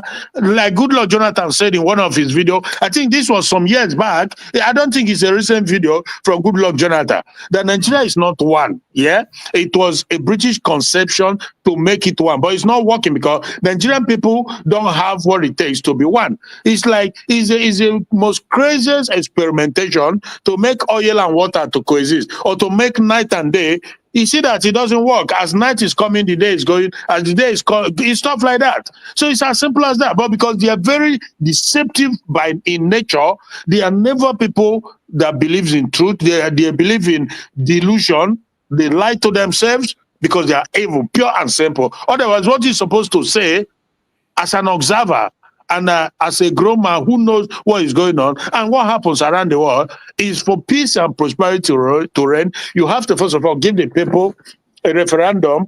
Then if they vote to continue as Nigeria, if they stay wins, that is the end of it all. That is it. Then anybody who stand up now and begin to talk, then you have the legitimacy to reign in on that person. But this issue from day one to this day, they never ever give the people chance to do that. In fact, they say that you must, with gun on your head. When we speak like this, people don't quite understand it. You know, that they held us in the country with gun on our head. In every aspect, in every sense of it, that is what it is. Because if you talk about freedom or referendum, either they capture you or they kill, they buy you, or one thing, or they imprison you. That is what happens in Nigeria. But that is not what happens in a normal society. But they are all some of these people, they call themselves educated people, but they can never speak the truth because they are condemned already. Because trust me, this notion that you can somehow, it doesn't work. It just can never ever work. It's referendum. And because Mazinan Kano and Simon Ekpa, they've been preaching this for so long, they did not want to do it. They know the truth. They don't want to do the truth, the right thing. That's why Simon Ekpa embarked on this high-level diplomatic mission that other nations have used to gain their freedom. That is why he embarked on it. Because since you have concluded, Nigerian system has concluded that they will now give you a chance to vote in referendum if you want to be or not. They've concluded that they've captured you. They've concluded that they are holding you hostage. You are defeated people. You're a slave. And with a gun on your head, you must continue to be. So we have to find another way. I just wish that somebody would be able to demonstrate this to the world community, either in Finland or in the World Court, ICC, wherever, that this is what necessitated what you see happening, because the assumption, the conclusion of Nigerian system is that they've captured over 70 to 80 million people, and they were never ever going to let them have their say.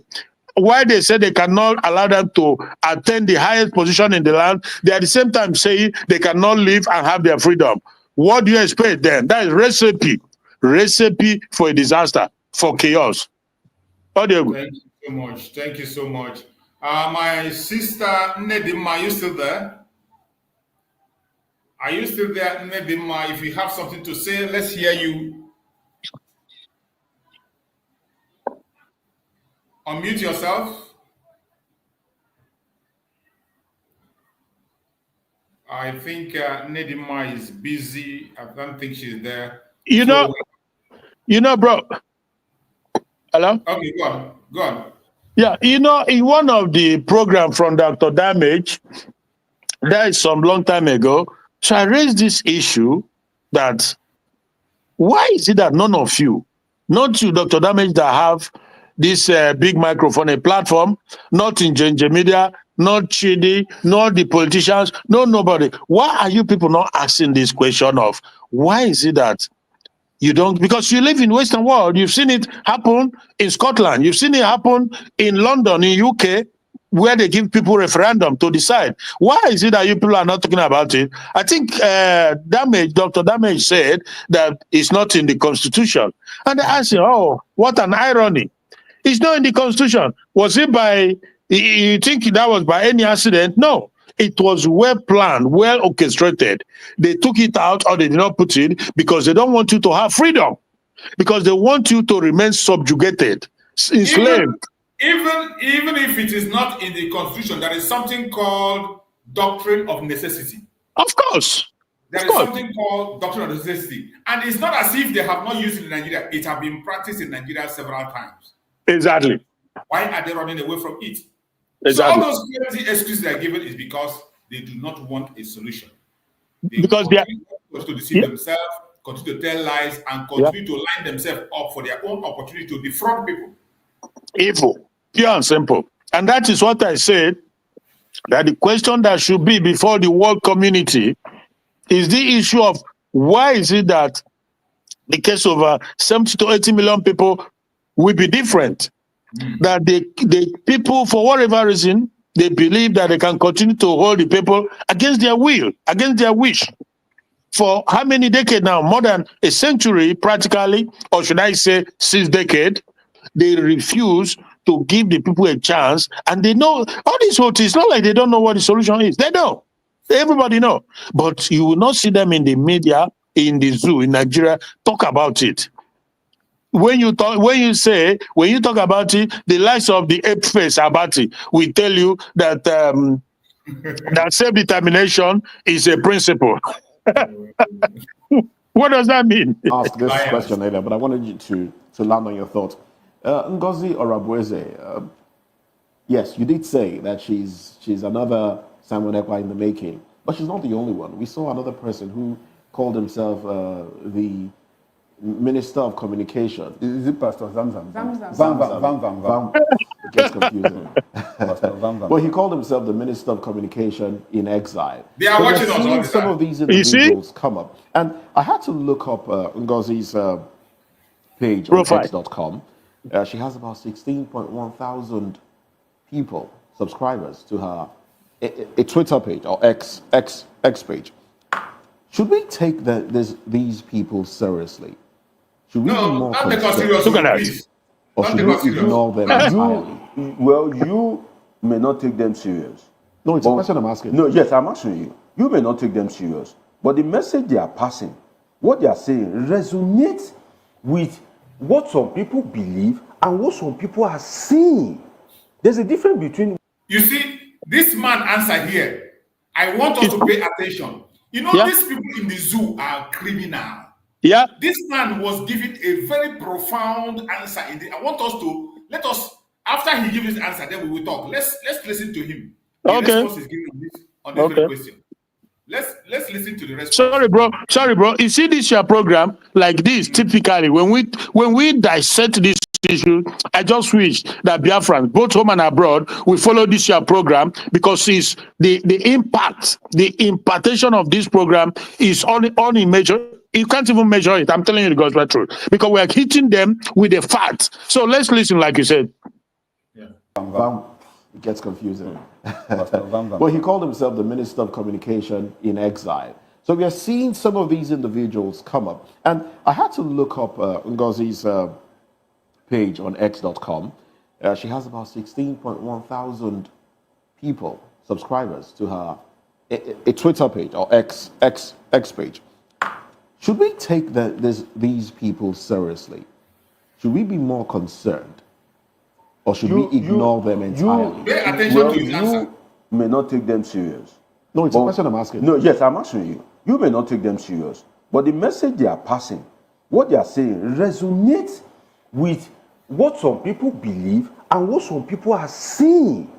There's a difference between what you believe and what you are seeing. And that is one of the problems.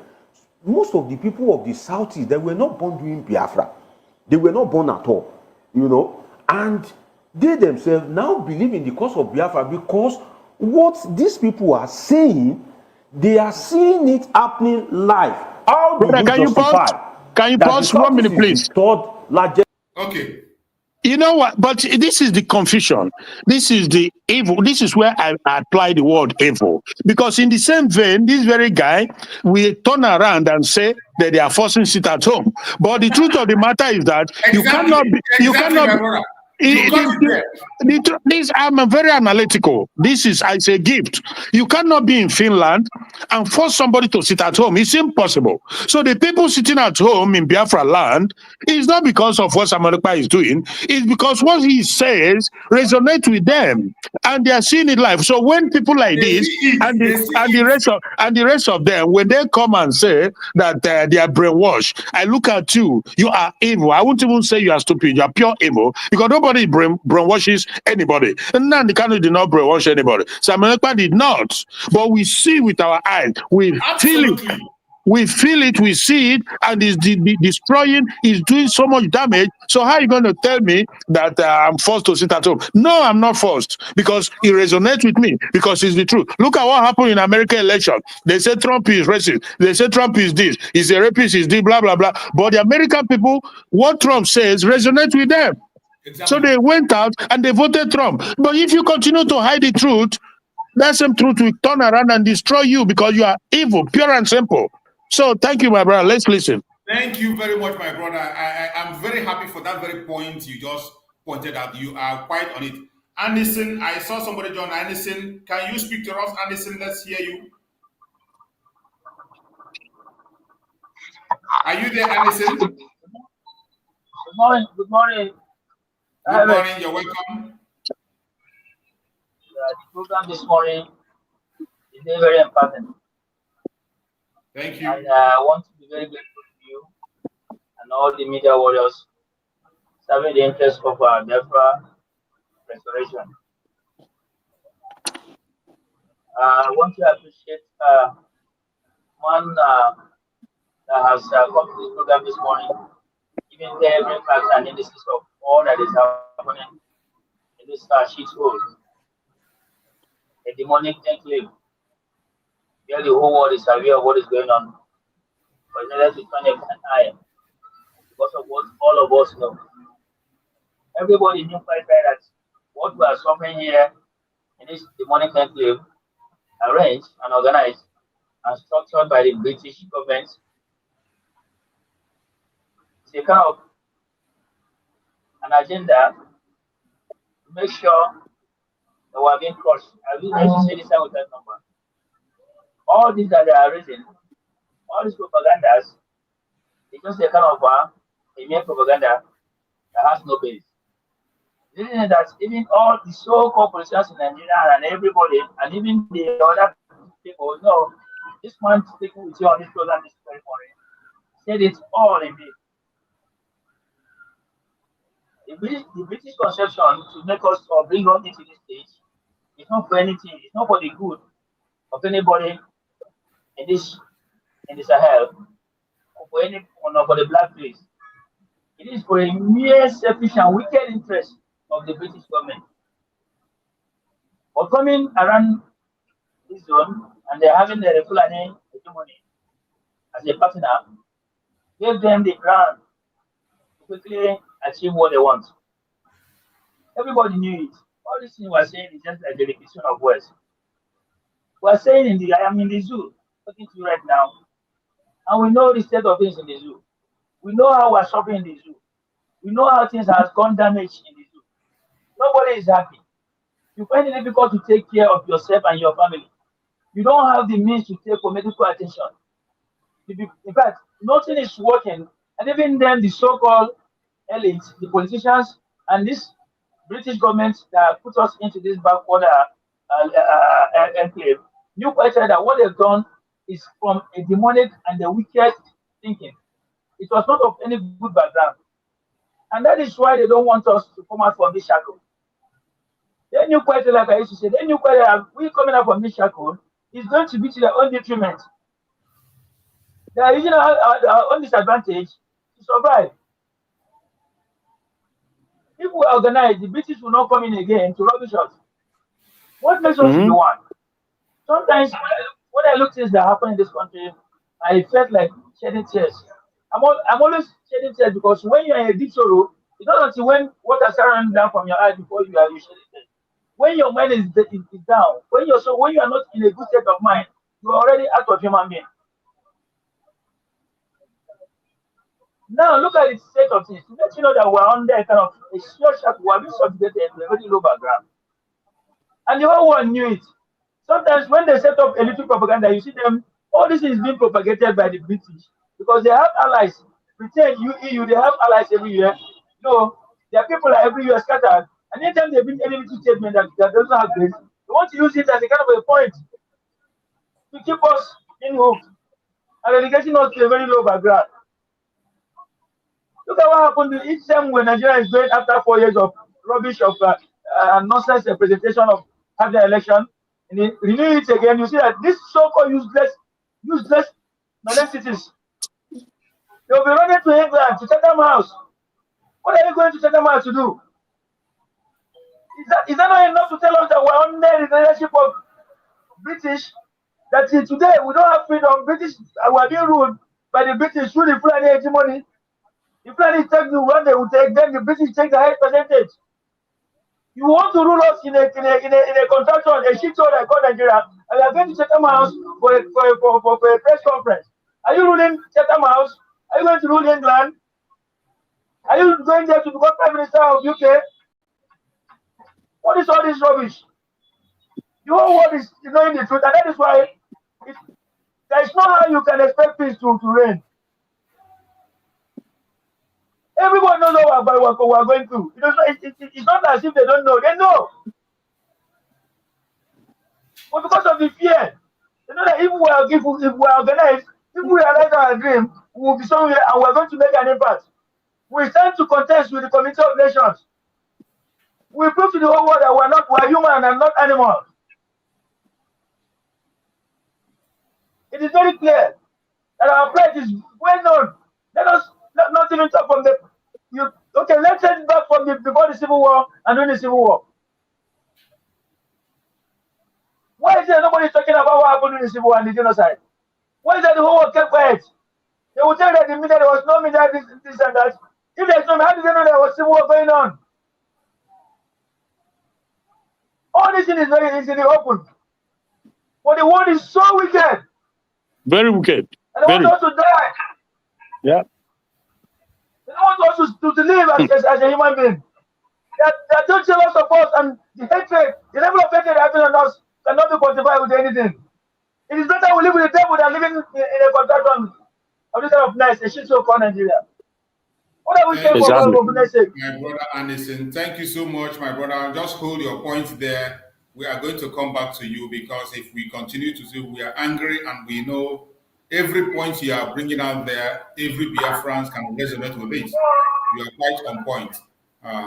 So let us move on, and we are going to get back to you. Let's allow Juliana. Are you there? Nedima, are you there? If you're there, go ahead and speak to us. Nedima, if you're there. If Nedima is there, speak to us. If you're not there, then let's play the script again. And I want you to pay attention. It's very important. And our brother Christian explained something here, which I expect every one of us to catch. Don't miss that point. When they come and they blackmail our prime minister and they say he's the one enforcing it at home, we are the one enforcing it at home. Monday he wasn't there. The whole place was shut down. The people are only sitting because every one of us resonates with the problem, with what we are speaking about. And it is things that we see with our eyes. We see it every day. The Biafrans of ground are seeing it. You hear our brother here talking and lamenting. He sees it in his eye. Nobody is forcing him to obey. Nobody is forcing him to follow. What he sees is acting based on what he sees. So let us hear the other line of that discussion. Question I'm asking. No, yes, I'm asking you. You may not take them serious, but the message they are passing, what they are saying, resonates with what some people believe and what some people are seeing. There's a difference between what you believe and what you are seeing, and that is one of the problems. Most of the people of the Southeast, they were not born doing Biafra. They were not born at all, and they themselves now believe in the cause of Biafra because what these people are saying, They are seeing it happening live. How do you justify that the Southeast is the third largest population in Nigeria out of over 200 ethnic groups? So the third largest population are no longer good to be president. Let us be that. They are seeing these things. Why is it that during politics you suddenly come up with, you know, Igbo must go? Now that Igbos are in Lagos, they are working every day, doing their legitimate business. They are paying tax. You love their tax, right?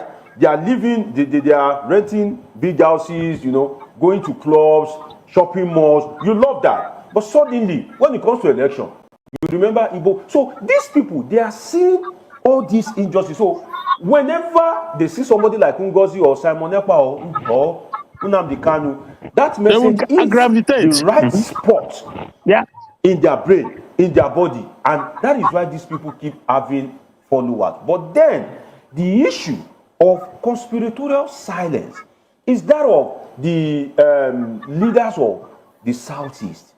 There seems to be a conspiracy of silence, whether out of being in bed with the political class or whether because the current structure of the Nigerian state in terms of impunity favors them. I don't tend to understand, because we have leaders of thought in the Southeast. We have notable religious leaders in the Southeast. We have like people, great people. For instance, even the people that you think are not great are actually great in the true sense of it, because the role Father Mbaka that was crying during Buhari election, I think Father Mbaka himself has more weight in front. Let's stop it here. You see, this man, the man that is speaking is from Oduduwa land. I know. While you are listening to this man, I want you to compare everything he's saying with what that idiotic man with the gray head said. Exactly. Bro, sorry. When is it? Is it current? Is it today? He has no solution. He came to blame these people, destroy them, and abuse them. But look at somebody from the Southwest speaking directly to the problem and also pointing hand on the source of the problem and all of it. Is this video today? It was yesterday. It was yesterday. Yeah, it's today. Yeah. Yesterday. Okay. So, yesterday. Yeah. Okay. So when you see certain things, you begin to wonder, and you understand that the only solution for us is just where we are going. And before my brother Christian, we analyze this again. Let us allow Chinedu. Chinedu, you're welcome. Go ahead and speak to us, Chinedu. Let's hear you. Thank you, sir. Can you hear me loud and clear? Are you hearing me? Yeah, we can hear you.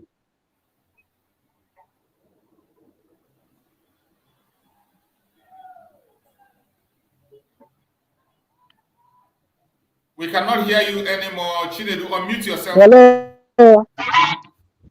Are you hearing me now? Are you hearing me now? Okay, yeah, we can hear you. Hello. Go ahead, we can hear you now. I'm calling from Biafra land.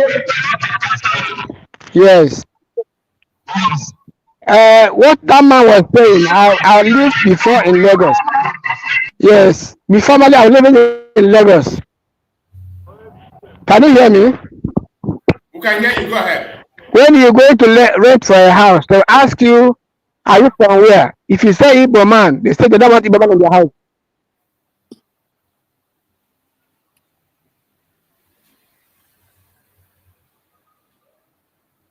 Oh, I think he's having a network problem.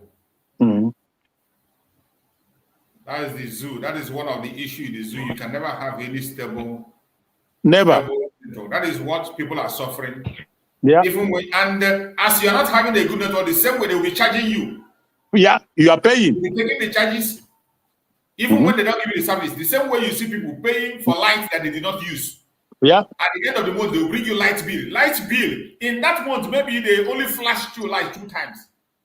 And each time they flash you, no one lasted up to 1 hour. At the end of the month, they will come and bring estimated bill.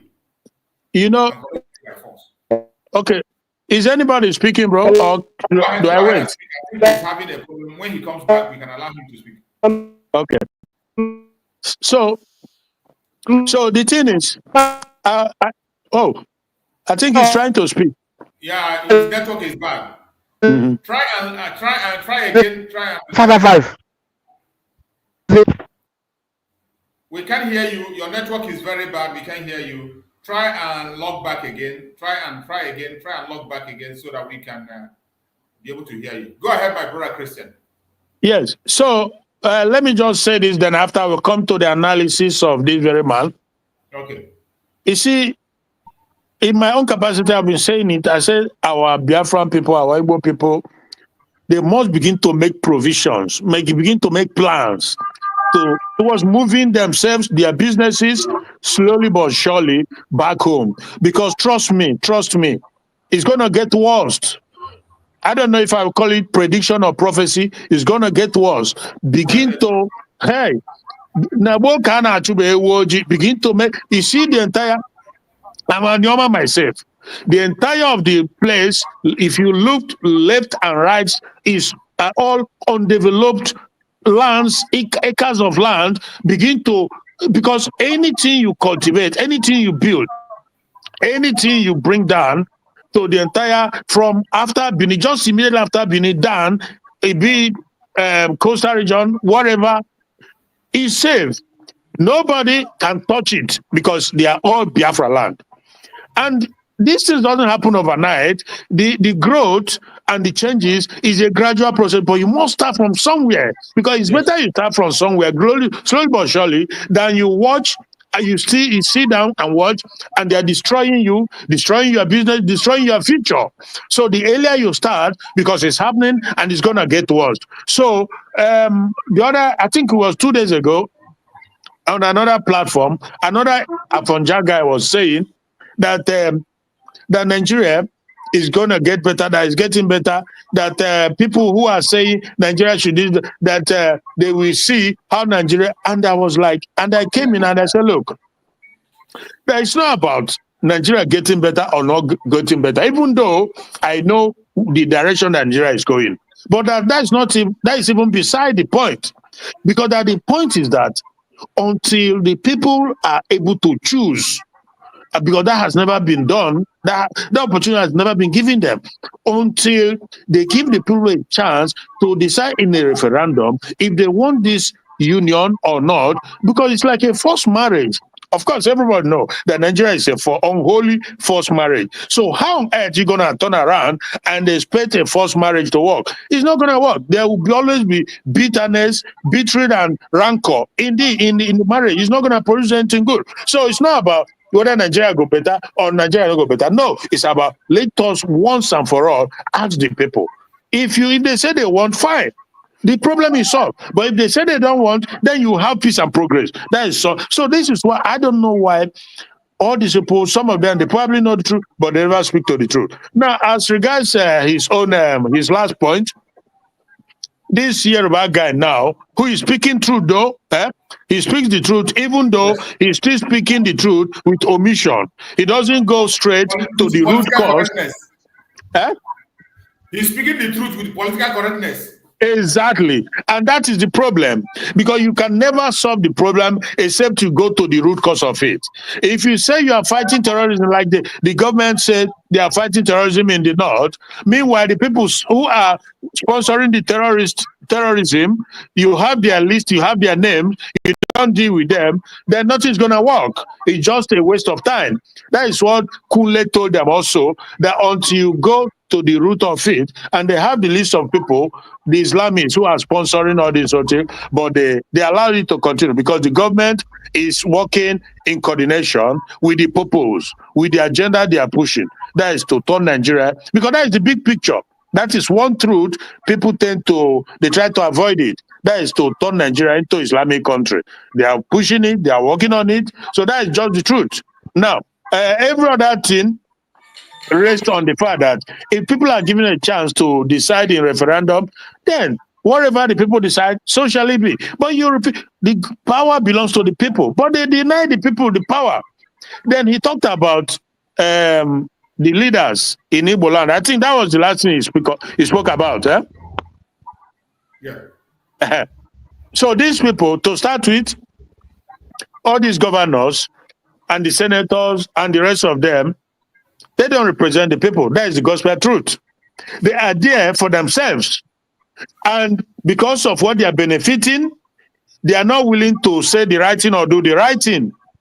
Because they've gotten a place where Nigeria has become their all and all, their butter and bread, their milk and honey.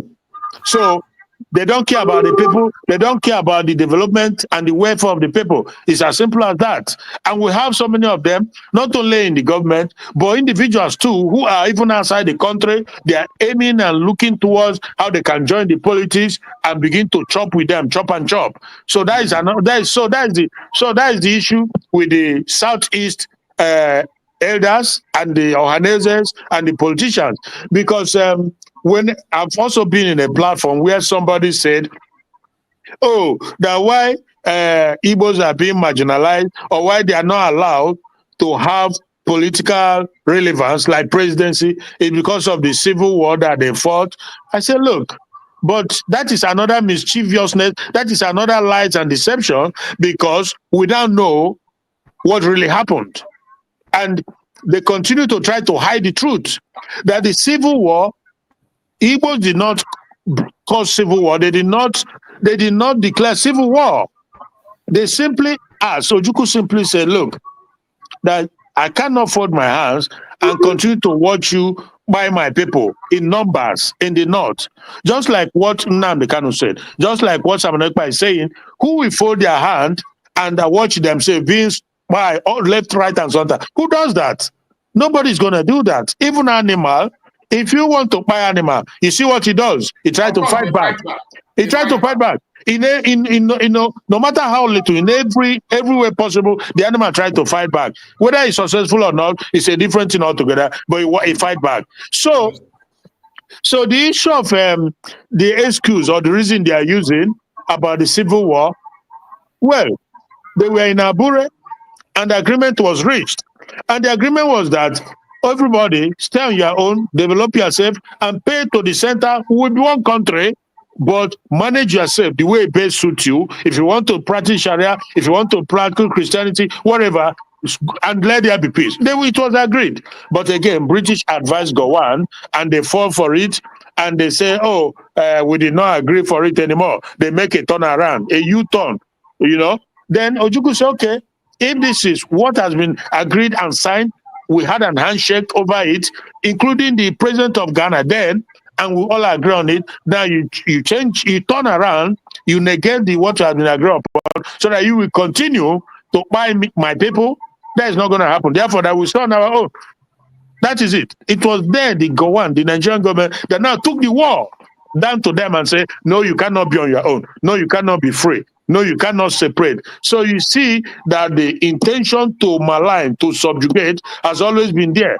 Because if somebody come to your house and the person stand up and say, okay, well, let's just assume that the person taking leg come. But it's okay. Thank you, I'm leaving. You said to the person, no, you cannot leave. Really?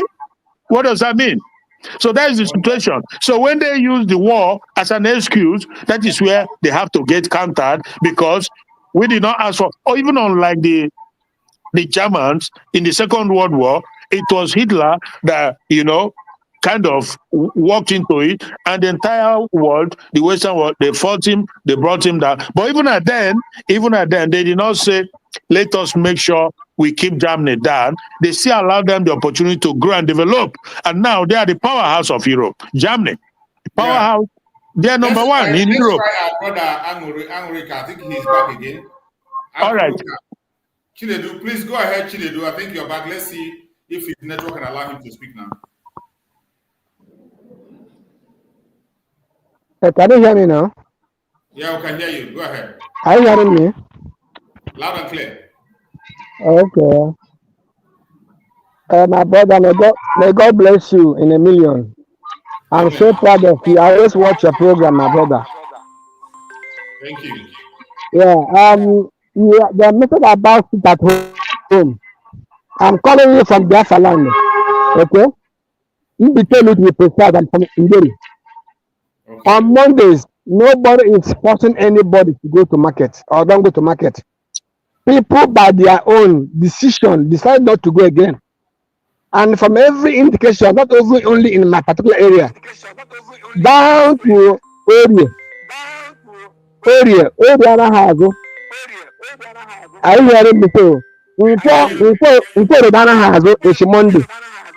willingly, people decided that they don't go to market and unko. Any for in all Basel, they don't go to market at all. They stay at home.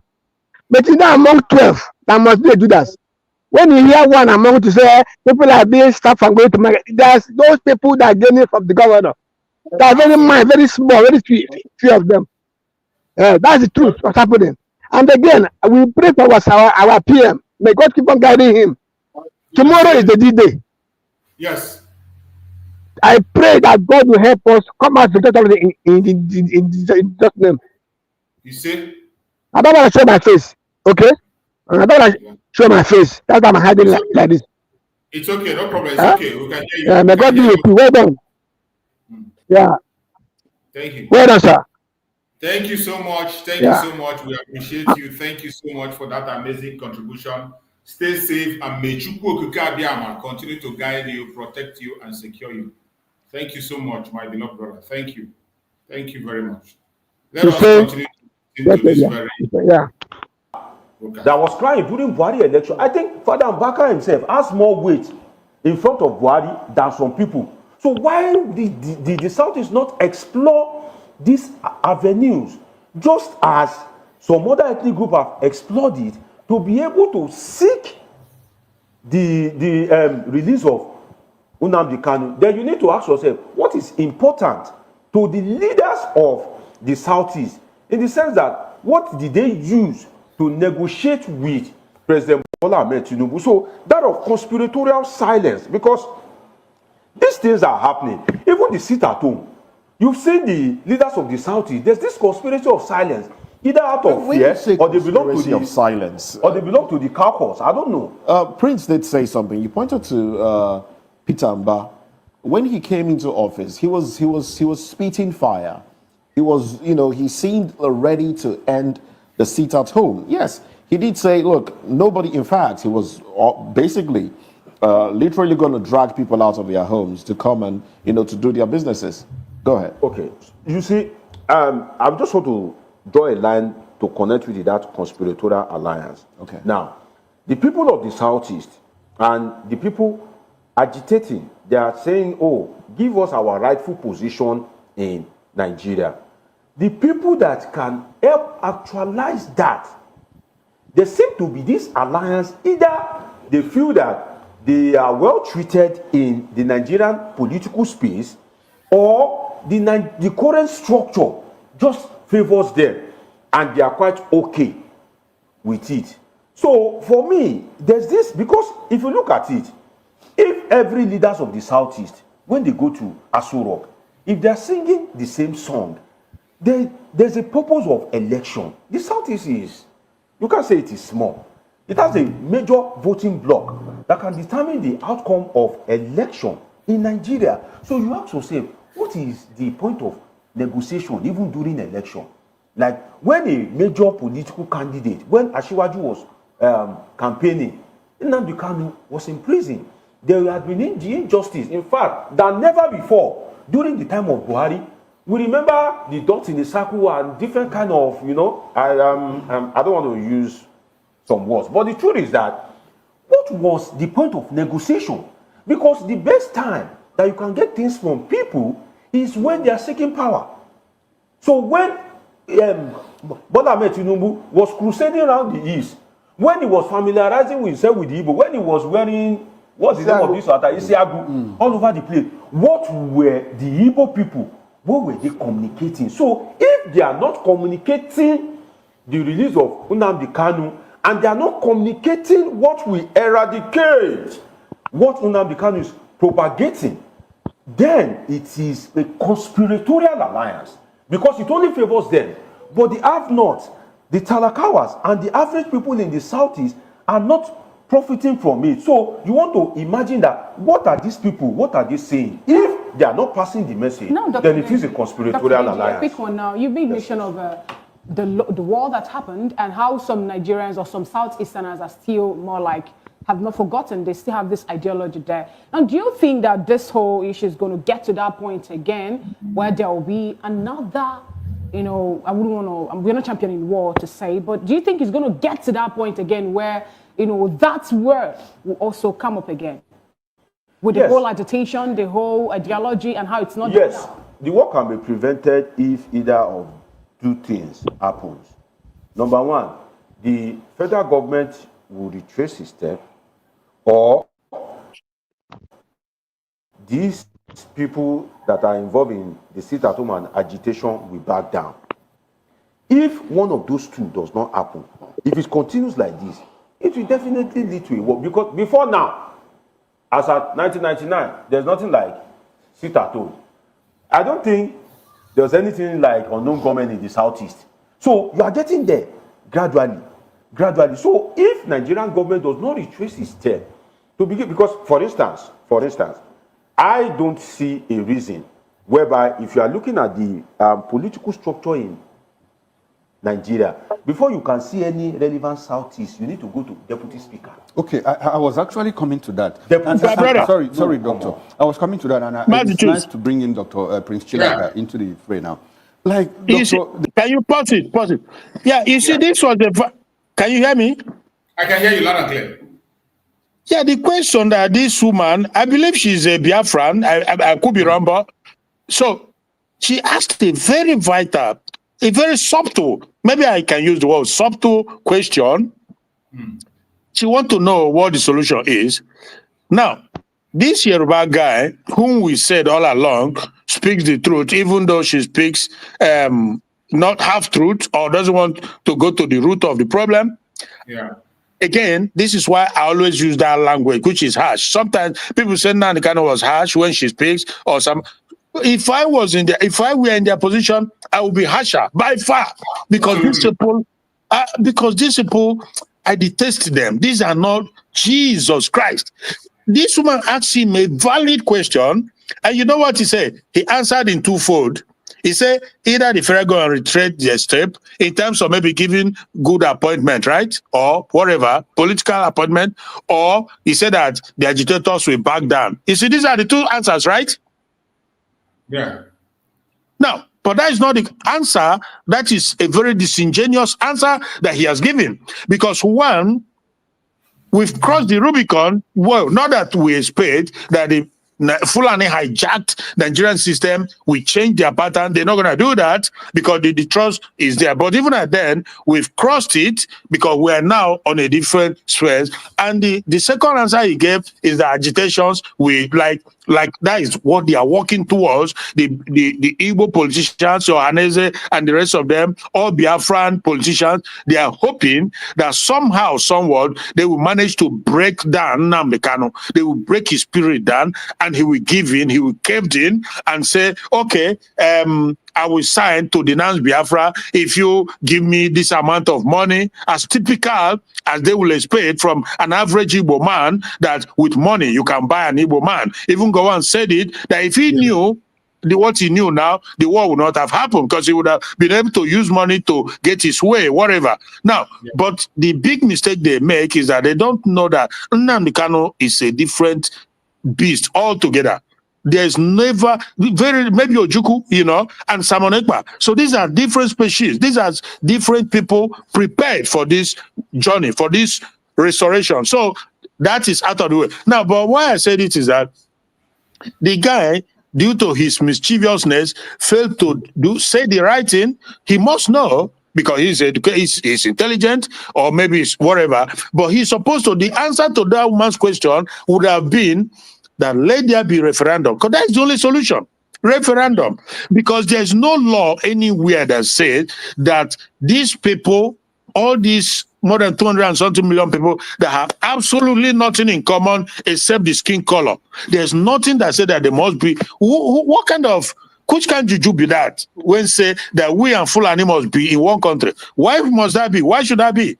Why? If the British and the Scottish and the Irish and the Wales, who are the same in every way possible, they are the same people, if they can go their separate way, if the Belgium and the Netherlands, who are the same in every way possible, speak the same language more or less, if they can go their separate way, how much more we that have nothing in common with the Northerners, with Fulani, not language, not religion, not culture, not mindset, no nothing. Jesus Christ. So So this is the question, but it surprises me that the people are so disingenuous. They don't want to speak the truth. They continue to speak half truth here and there. So that Yoruba guy, I have to say, as much as he hit the nail in some questions, but on this very one and some others, he has just been very deceptive, and that is a shame. And that is the mindset of Nigerian politicians, that they don't want to get to the root cause of the problem. Yeah, I just say, let me contribute that, brother. Thank you so much, my beloved brother. You have just made justice. You have made justice to the whole discussion. You have just said it all, and what you just said is absolutely truth. Nobody can deny that. No matter how they continue to deny that, no matter how they continue to pretend it's not happening, that is the truth. That is the truth. I don't know whether if Juliana is still there. Juliana, if you're still there, you can speak to us. Let's hear from you, Juliana, if you're still there. And Anderson, are you still there, Anderson? Okay, Juliana is here. Go ahead, Juliana. Speak to us. Let's hear you. Hello, fellow Biafrans. I'm here again. You're welcome back. I actually appreciated what the young man said. He was actually voicing the truth. And when we say people are making confession, and our God, the gods of our land, and Chukwu Biama is fighting for us, and he's forcing the truth out of their mouth, they won't know when they are saying the truth. So, and I'm happy this word is being spelled out by a non-Biafran, because if it's a Biafran child, they will say, oh, Simon Ekpa have sent him to go and say this. This is a non-Biafran from Oduduwa land. He's saying this. Is how our God wants to, spill the truth out from, because he said if people do not praise, he will use stone. He's using a non-indigenous to spill the truth. But you know what Nigerians, what they can do? Because right as he was saying it, I'm sure they must have given him some hint, or giving him a call, or giving him a signal, say, if you say more than that, we're going to kill you, we're going to do this. Sorry for my language. So he quickly changed his tone. You can see that at some point he started bending like a. You're right. When a wind, when a wind, when a wind is blowing a tree, he starts bending to one side. So he's got signal. The young man have got signal that look, you better be careful, tread with caution. You mind what you're saying now. So he quickly changed the narrative and start, diverting like a car trying to pass by the wayside. That's for that. So like the other man that spoke before, the one with the white hair, we all expected that being an elderly man from Biafra, he should do better. But when he came in, he was even cursing the elders already. He was saying he was cursing the elder, forgetting that he himself is already an elder. Because with the white tail over his head, with the white tail over his head, and he's not doing the needful, and he's causing the elders, and at the same time, he really forgot that he's an elder. He forgot. He forgot that he's an elder. So I was just laughing and looking at him. I said, "What is this man thing? Does he think he's age 16?" So that's for that. And he also mentioned that the unknown gunmen, that before the police will get there, they are already gone. Blah blah. Yes, that is why he should know the Nigerian state. Because if the Nigerians are not behind the unknown gunmen, so why can't they get hold of the unknown gunmen? That is what they do. Because they have put a bounty on the head of Simon Ekpa, who is not even in Nigeria. So why can't they put bounty on the unknown gunmen and get rid of the unknown gunmen? That tells you that these are their own people. They use it. They are using these people to frustrate the fight for Biafra. That is what they do. They just like what Mazi said. He said, give a dog a bad name and kill the dog. So because we are fighting for Biafra, so they went and recruit both their Fulani herdsmen, recruit the bastards that we have around among us, give them money, because that is what they can give to them. Give them money and ask them, say, go and perpetrate evil and let us stick it to the Biafran agitators, let us do this. And again, he has also confessed that Simon Ekpa have denied these people. So if Simon Ekpa have denied them and they still believe that these are Simon Ekpa boys, so why can't they catch these boys? Why can't they catch them? That is the answer. Simon Ekpa have told them that Nigerian state lacks security. So if they feel that what this our able prime minister have said is a lie, they should prove it with the unknown government. They should go ahead and prove it. They should go ahead and catch the unknown government, strip them, and let us see if they are Simon Ekpa boys. That is it. So they cannot deceive everybody and deceive the whole world. Most of this world power, they know the truth. They know the suffering of the Biafran. They know we are going home soon. We are getting there. They are trying. They are just like a dead snake trying to see what they can do. They know we are almost getting to the finishing touch, but they cannot hold us. So I pray that every strong Biafra that is in this cause, in this fight, that Chukwu Kikabiama should continue to give us the strength to fight this way and continue to filter all the shafts among us. Let them be filtered away. It is to certain because when people are running race along the line, some will drop off. So let it not be a surprise to us that some of our brethren are being used against us. They are being given peanuts. Even our elders, we know they are part of it, but I'm not here to insult elder, but it's a disappointment that our fathers are not standing for us as fathers. They are not doing the needful. But I pray God to visit them because even the Fulanis are insulting them. See the way they were treated in Abuja last time, putting them under the sun. Elderly men, chief, put them under the sun, insulting them. That's enough. It's enough to let them know that we are not wanted. Nigerians are good with kidnapping. They have kidnapped Biafrans. They are good with kidnapping. We say we want to go home. Somebody comes to your house, you want to go. You say the person will not go. You shut the door. What does that mean? That is kidnapping. Exactly. So they didn't really kidnap us. They have just the way they did Mazen Namdi Kano. They are good with kidnapping. So they kidnap us. They are holding us hostage. Yet they don't give us. We are not part of the system. They don't give us leadership. They don't give us anything. But they enjoy the tax. The revenue we raise from the land, they enjoy it. But let us go. No. Let's be part of the country. No. So what do they want from us? But surely we will go. We will go. That is all I can contribute. Thank you, my brothers. Thank you so much. Thank you, sister. Thank you. You've done justice to this. Go ahead, Christian. Go ahead. Yeah, Maz, you see, the question that sister asked the Yoruba guy is more like the proverbial language that I use is, and which is that, because she asked him, he said, so what is the solution?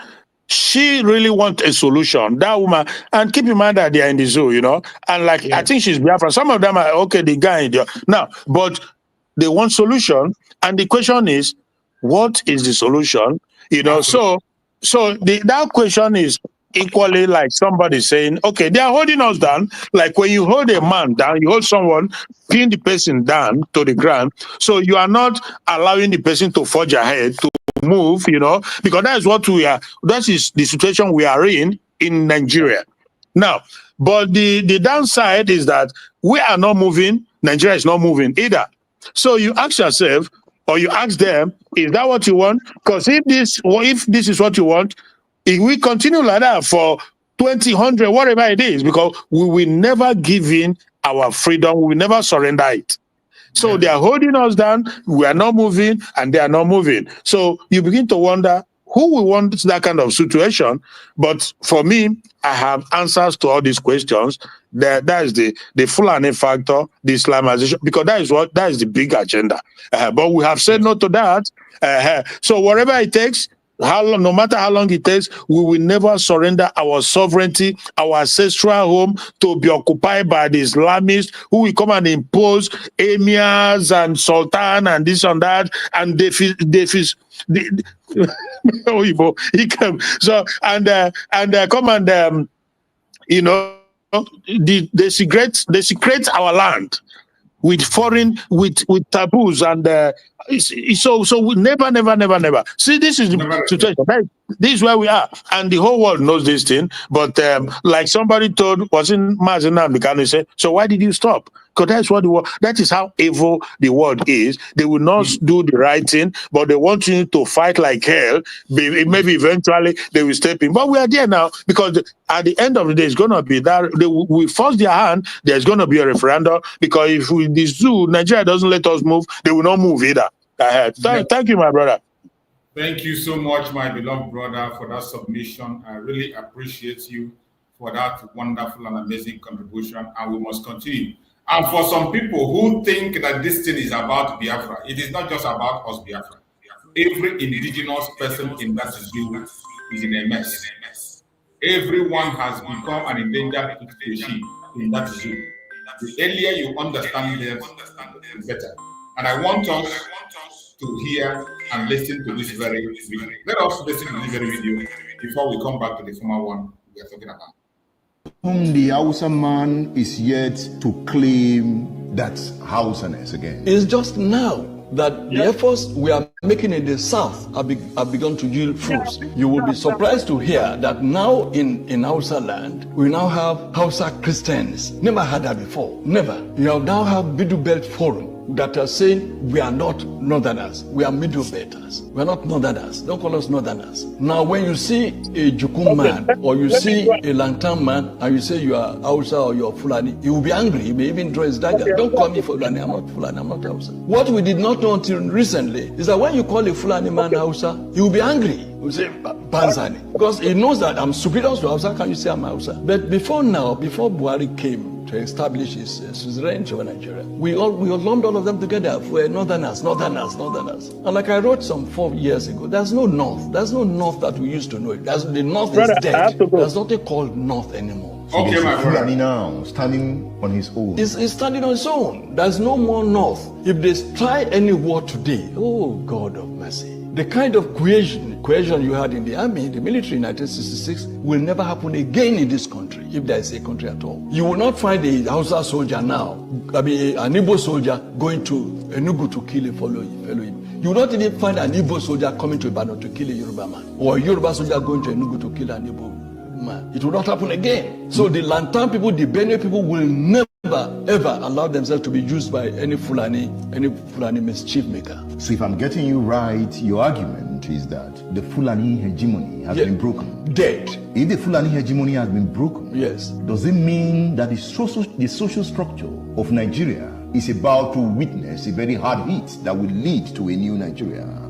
Yes, for those who agree with you to the extent of the fact that there are still some people who want a Nigeria, a group that I don't belong to. But for such people, yes, with the weakening of Fulani hegemony, there could be a Nigeria that will integrate the Soba Fulanis, the town Fulanis, and still reconstruct, rebuild, and then have a Nigeria that should be. But I, as a person, as Tola Deni, believe that it will take probably 1,000 years to change the mindset of a Fulani person whose philosophy is kill, maim, rape, send away people from their land and let me occupy it. That is the bush Fulani. This is the bush Fulani. Not the town Fulani. Not the town Fulani. And the town Fulani is more in number. No! The town Fulani is less than 1%. How did you get that figure? Oh, go and find out. Let them allow. Let them allow. It says, what are the town Fulani? There are very few. The ones who have in Abuja, or the few that dot spaces in Sokoto. I'm sure that you know that Sokoto, as we speak, is not a Fulani. It's not a Fulani town. Is it not? No, that's the mistake we make. Zamfara is not a Fulani town. There are more houses in Zamfara than Fulani.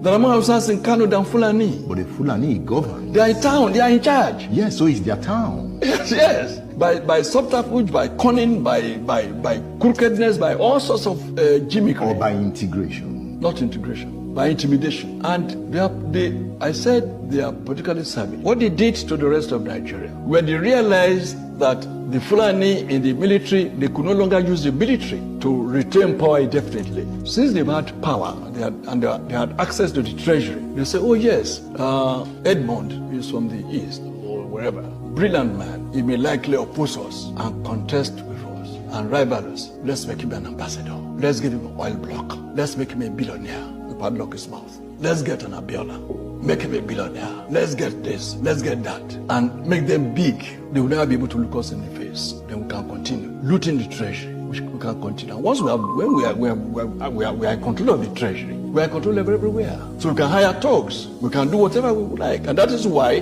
they introduced what I call plutocracy into Nigerian political etymology. Plutocracy. Meaning? Plutocracy is the government of the rich. Yeah.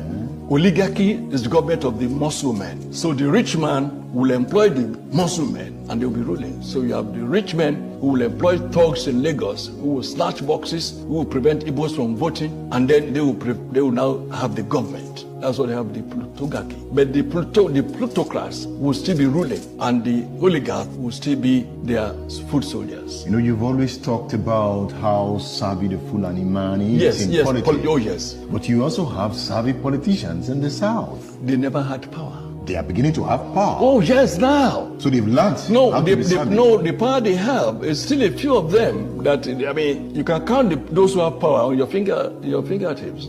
The fact that you have governors, I'm sure you're not referring to having APC governors who are Southerners or PDP governors or Southerners. Yes, that's what I'm referring to. Nah. Is that not political power? When you are a governor and you cannot give order to your chief security officer, you cannot command a commissioner of police in your state. You are a governor, you cannot pay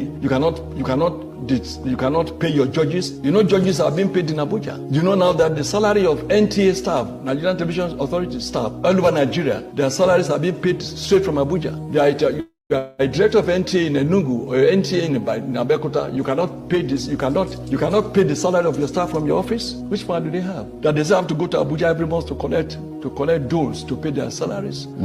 So when we say some of them have power, you have some who have occupied position of power, but they are still just in office. It's only a few of them that are now trying to assert themselves to return, because now they've been pushed to that level by their people. Look at the case of Amotekun now. God save the soul of any Yoruba governor that will publicly go to the street and say, I don't support Amotekun. He knows that his parents will be killed. He knows. No Yoruba governor will publicly say, I don't support Amotekun. Now, before we round off, there is the Fulani question. Yes. There is the Igbo question. Yes. And there is the Yoruba question. Yes.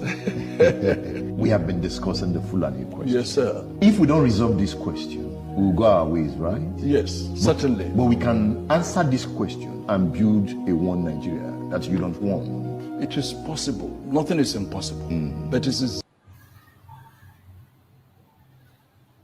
I played this video for those of them who think that it is only us that are seeing things. It is not only we, the Biafrans, that are seeing the evil of the zoo. The only thing is that it is only the Biafrans that are taking action. There are many people who are on the same line of thought with us. But when it comes to taking action, it is the Biafran people that are taking action. That is why today, Biafrans are moving in large number to Finland for the declaration of the restoration of independent state of Biafra. It does not matter what you think about us. It doesn't matter your blackmail or your propaganda. It doesn't matter where you put your thought or whatever you believe. We do not care. The only thing that matters to us today is that we want to be free. And we are preferring solution to make sure that every indigenous person in that zoo begin to live a sane and reasonable life. What we are pursuing today is not out of selfish interest. It is for the interest of everyone in that contraption. Except you are not human. Every single thing we are doing today is for humanity, to save humanity. We are talking and we are fighting today just to save humanity and nothing else. And we will continue to speak. We will continue to talk. We will continue to fight until we are free. No amount of propaganda or blackmail will make us to go back and say we no longer say what we have said yesterday. The only direction is for the Biafran people to be free. As long as you do not give us our freedom, we will continue to speak. And we have gotten to the final point. Tomorrow, the convention is going to commence. If you think we are going to stop, think again. If you think you are going to distract us, think again. No amount of distraction, no amount of propaganda, no amount of blackmail will make us to stop. We will continue to ask and speak for our freedom until we are free. Anderson, are you there? Anderson, if you are there, go ahead and speak to Biafra. Let hear you once again. Yes, I am there. I have it. Can you hear me? I can hear you loud and clear. Go ahead, my brother. Is my voice coming out? Okay. Yes. Let me start from let me start from this program you played now, where that man is trying to let the other man know that things are not working out well, and everybody is starting to know where the background or where he or she is coming from. That the Fulani and the Hausas and the rest of the tribes in the north is not as it used to be before. Even before this program you played, I used to have this kind of analysis with the Hausa brothers around me. Yes, prior to the coming of the late Buhari, Fulanis, when they have never have a stronghold, Fulani, when they want to address themselves, you hear them saying that Hausa Fulani. That's how it's been defined. They are Hausa Fulani. Not until when the late President Buhari came, as soon as he came to power, and they discovered they are having a stronghold, and then they have the power to spread the tentacles. That was when they now separated the name Hausa Fulani to be Hausa to be aside and Fulani to be aside. You cannot call a Fulani man an Hausa man and he'll be happy with you. That was when they started creating the name Yetiala and some other Fulani entity that is being used to recognize the Fulani people. To the extent they want to start speaking Fufude in Nigerian media. So it is very clear, but sometimes the problem we're having is that problem of cowardness. Every Nigerian knew quite well that we're not one, and even here in the north, nobody from the middle belt that wanted to call him a cornut any longer. No Hausa man who wants to identify ourselves with the Fulani any longer. Not even the Lupes who want you to address them as the Hausas. And anytime you address a Fulani man, frankly, like that man said, you will be angry with you because he felt his superior than any other person in the north, especially the Hausas. So you don't align him with the Hausas. Secondly, I want to come back to what is happening in the eastern in the Biafran zone. Sometimes we made a lot of mistakes saying somebody is an elder, he is an elder, like the so-called British ones in Ohanese. Yes, we ought to be civil. But sometimes if an elder insulted you yourself, the elder ought to be insulted. What these people stand for in the Biafra land is to destroy the Biafrans, is to exterminate our race. If things are to be done in the normal norms, all these people occupying political offices in Biafra land, from the governors, the senators, the House of Reps, the Ohanese groups, I am telling you the truth. None of them is capable of coming to the rank of even a chancellor in Biafra land. Those you see occupy those offices in Biafra land are the stooges to the Hausa Fulanis and to the British government. If the Fulani cannot get anybody, the British will direct them. The British are having a very strong hold in Nigeria as I'm talking to you today, even though they are operating from behind the scene. They direct them who are who to be captured in the Biafra land, and by so doing, the Biafrans have been captured and will be subjugated and relegated to a very low background until their kingdom come, we never have our freedom. Until our race is being exterminated from the surface of this earth. So therefore, I want us, please, sorry for the language. Therefore, I want us to disregard the opinions or this directive coming from the politicians in the Biafra land. They are not part of us. They are bastard and vagabond that find their way in Biafra land and corrupt as a cesspool. That was why the Nigerian government will give them posts, give them offices in the name of their representing us. They all know that these people are not our representatives. They all know that their interest is not for the Biafrans. They are aligned with Nigeria and working for the British government to destroy us and make us to become irrelevant on the surface of this earth. So I am saying it today, please let us take note of that. Nobody should come in the name of the politicians from the Biafra land telling you that he's representing us or he's speaking for the good of the Biafrans. We the Biafra doesn't have the government of them and they know they are not part of us. But if things are to be done in a normal sense, like the way it's been done in the Western world, the election will be done, conducted, and the right person will go there. These people, none of them will hold any political office in Biafra, not even the last political offices, not even coming as a kind of an organization, as in part of Ohanese or any of them, the Ohanese youth, the Ohanese this and that, the nonsense, blah, blah, blah, they are saying, no, it's not real. They are not part of us. They are not with us. They are against us. They hated us with passion, and they are ready to destroy us to please the stooge. They are serving the Fulanis and the British government. From today, anything coming from them is a lie and should be disregarded, please. So that is what I want to say. And again, this Sahabat, the program you have made today is one among the best. That all your program I've been following you, and in fact I am always I used to be appreciative of what you are doing. But what you are doing today is real.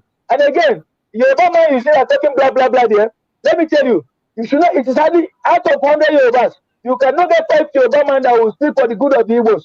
They are one of the haters that joined the British haters because Yoruba man is somehow having a little sense of human being. So they want to be ahead of us. But it's always not giving them joy to see that the Biafrans cannot be suppressed. Each time they try hard to suppress us, we're moving ahead of them. So anything they will do to bring us to a very low background, they will do. So you shouldn't expect any government to say something good about the Biafrans. The only person that have said something I am not going to give 100% now until I continue to follow her is Dr. Kemi that just spoke the truth about what she knows about the Biafrans. Now somebody is telling you that sit at home, people are being forced to do sit at home in the East. Everybody knew before Samoneta came. Nnamdi Kanu was the one that started sit at home as a civil way of disobedience to show this country that we are not happy. So now you capture this man, and for 3 years you kept in your dungeon. Your own court has freed him from the lower court to the high court, from the high court to the Supreme Court. They have freed him. You don't have any case on him, and you kept him. Nobody is saying anything around the whole world, and the whole world knew about all these shenanigans. Then what are we standing to say, please? Is anyone knowing that what is happening? The truth is in the open, but the whole world is trying away from it because of the benefit they are making from the corrupt entity that we find ourselves, the enclave, the situation that they call the country. What is in Nigeria? What is the next up? Like the other brother Christian said, what is the next up between an Igbo man and a Yoruba man? What is the next up between an Hausa man and an Igbo man? What is the next up between an Igbo man and an Igbo man? In the food you eat, we don't eat the same food. In our way of teaching, it's not the same. And in your part is there, a lot of dichotomy in that aspect of our living. So what is that? Is it my fault to say, I am not willing to be part of the movement any longer? Is it your fault? You serve me a food that I will not eat. You say I must eat it. That is still the whole world that you want to kill me. You have a plan to terminate my life. Because you might have opposing the food, I was sorry, opposing me today this food. For goodness sake. Let's all this rubbish. We're not going back. We're not going back. And someone said that if they are not leaving us, then that cannot go forward. No, we can't take that. We cannot be dragging us and draining us and dragging us back forward. Only them up. And then coming back forward. Therefore, that time we cannot. No. We have to find our way out and leave this country. And this step we're taking is the best step. We're not going backward any longer. Thank you so much, beloved brother. Thank you so much. I appreciate you for that amazing and wonderful contribution. May Chukwu Okike continue to guide you, protect you, and secure you wherever you are. Fellow Biafrans that are watching, anywhere you are watching from, remember, our convention is starting up tomorrow. And I told you I'll be bringing you update on the arrival of Biafrans. I have shown some, and I'm going to share some of the updates from the convention. People who are arriving, Biafrans are arriving from all parts of the world. I want still to share some of the videos we can be able to get, those we can lay our hand upon to share with you, for you to know that Biafrans are not looking back. Biafrans cannot be cowed. Biafrans cannot be distracted. It does not matter what the enemies are saying. It doesn't matter what they do. No matter how they try, we will continue to move until Biafra is restored. I want to share with you some of the videos that are emerging from this very convention for you to see what is going on.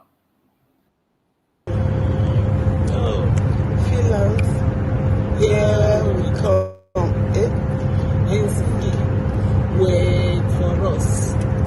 Laughing will be there. Life and direct.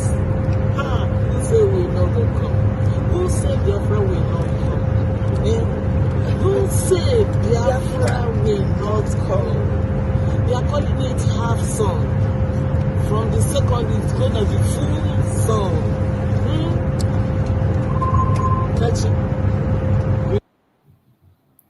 What you are seeing are Biafrans who are arriving in Finland from different angles, from different corners. Biafrans are arriving from all parts of the world. And I bet you can see a lot of them arriving. And there is nothing anybody can do to stop Biafrans from coming. We will continue to show you people who have arrived and people, how the Biafrans are doing their best to see that they arrive in Finland. No matter the attacks, no matter the propaganda, no matter the blackmails, we will never be stopped. Biafrans are fearless. When they try, they will think they will stop us. They only gave us a time to move on. Biafrans are arriving. You see Biafrans are arriving from different parts of the world in hundreds. And I bet you they are being received in Finland. As we speak, Finland is filled up with Biafran people. Finland is filled up with Biafran people. All parts of Biafra land people from all parts of the world, Biafrans from all parts of the world, they are coming in. Yeah. They are coming in, and they are coming in huge numbers. People are coming in from all parts of the world, and it will continue. We will continue to see updates as they are coming. The convention is kicking off tomorrow, and nothing is going to stop it. Nothing, absolutely nothing will stop it. Go ahead. My brother Moses, go ahead, Moses, speak to us. Let's hear from you, Moses, what do you have to say? Go ahead and speak to us. My brother Moses. Yeah. Can you hear me? Are you there, Moses? Go ahead and speak to us. Huh?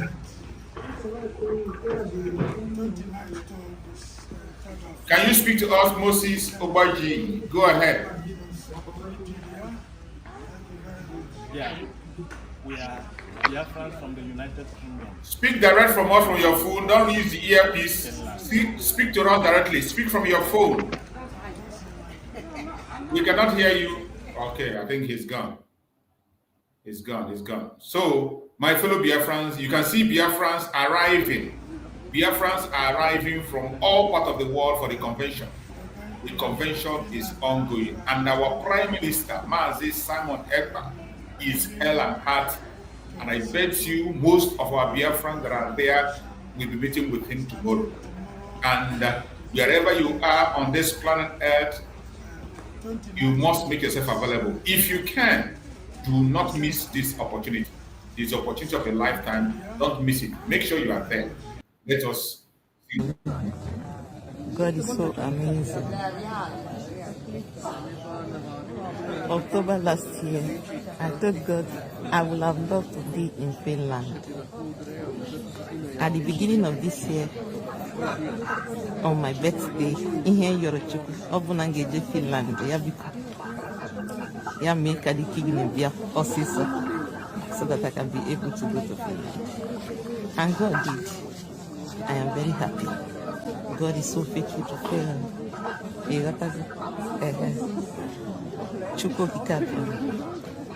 I'm committing this journey onto your hands.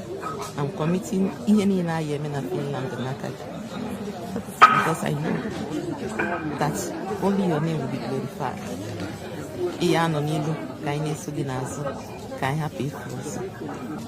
Thank you in the life of my Prime Minister. The wisdom of 1,000 men in your leader. And I want to appreciate you in the life of Mazin Namodikama. Thank you, sir.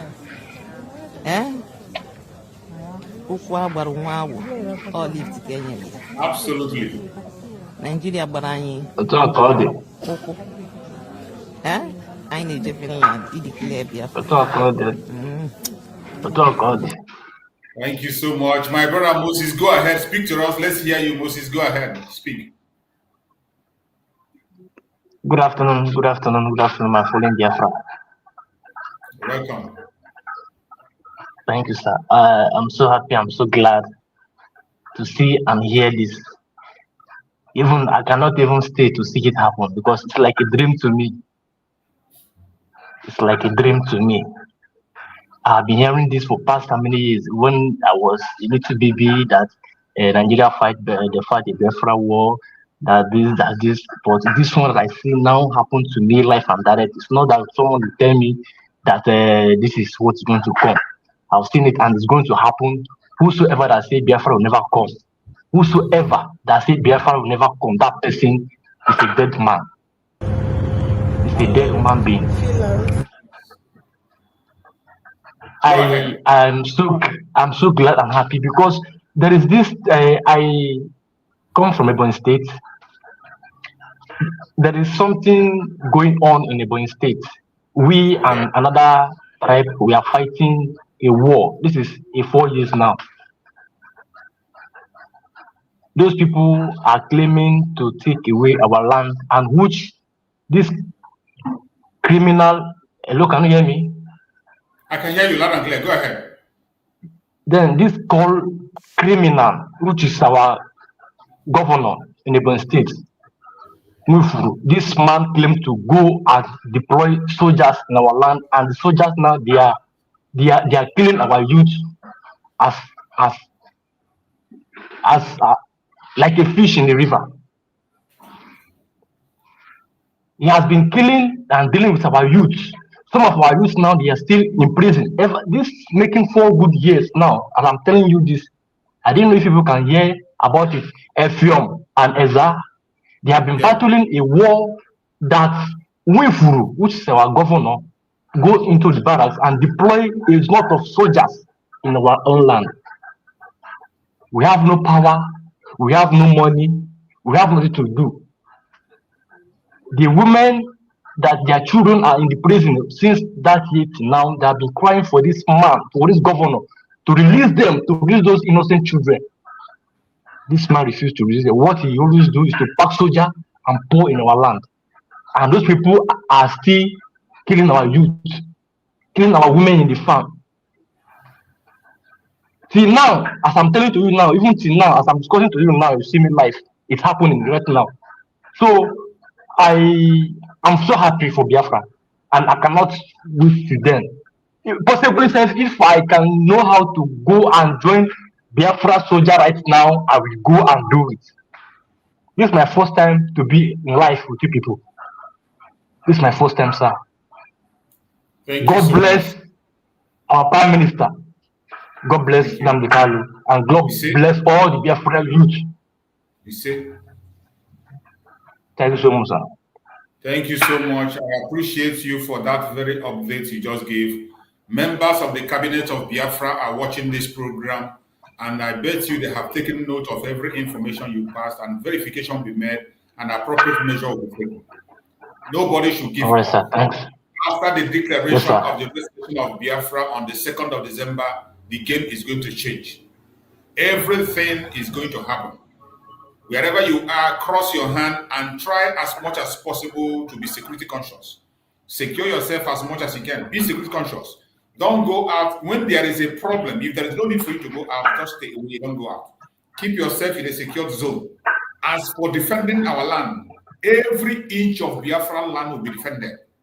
Every inch. It doesn't matter where it is. Every inch. And I bet you we have the data of everyone. Everything you are saying here, the Biafran government is taking record, and appropriate measure will be taken. Nothing is going to stop the movement. Nothing is going to stop the freedom of the people. Nothing is going to stop us from defending Biafra land. We will defend Biafra land with the last drop of our blood. That is the word of man, that we will never stop. If they think we will stop, they just have to go back to sleep and wake up again. We will not stop. Thank you, my beloved brother. I appreciate you. While we listen to on our way to Finland. We're in Belgrade. In some few hours right now, we'll be leaving. I don't find it how to connect Finland, Helsinki. Last destination, Lati.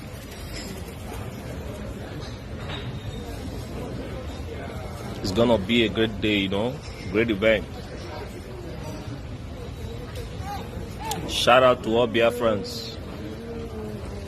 Shout out to my PM. All cabinet members, all ministers, shout out. And all other delegates.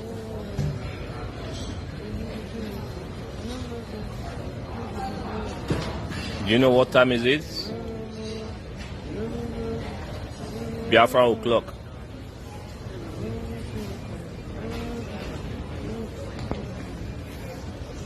The reborn of an ancient nation, Biafra. That is my real identity, I'm proud to be a Biafran.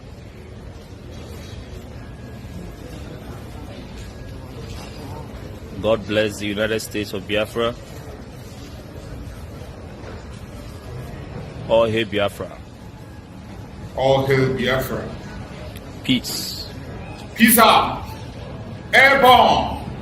Thank you so much. Love you all. Everyone that is joining, let us continue to wish our people good luck and safety out there. Let's listen to our Prime Minister, Mazi Simon Ekpa, the Commander-in-Chief of the Armed Forces of Biafra. I want you to understand that forget whatever that is going on social media. Forget whatever that the Nigeria terrorist states are saying on social media and behaving on their National Assembly, they know that the game is over. I am telling you the fact. The northern Nigeria know that the game is over. I know what is going on within them. The presidency of Nigeria know that the game is over. The Senate President Ekpa Njoku knows that the game is over.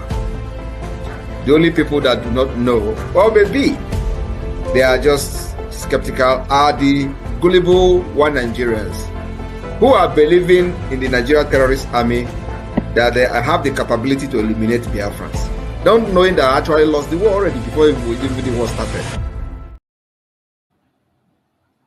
Fellow Biafrans, as we are going to close the message because we have done justice to the message of today, we are about rounding up while we gave you some important information that have delivered by Prime Minister Mazi Samaneba in the past, just to refresh your memories.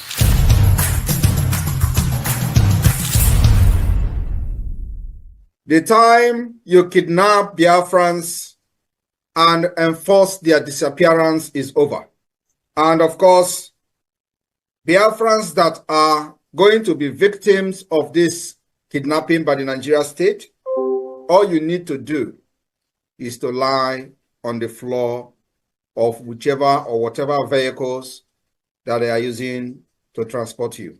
We may not be able to rescue everyone, but if you happen to be a victim of the Nigeria kidnapping terrorist group and those enforcing the disappearances of our people, if you are part or become a victim of this kidnapping, all you need to do not struggle with them.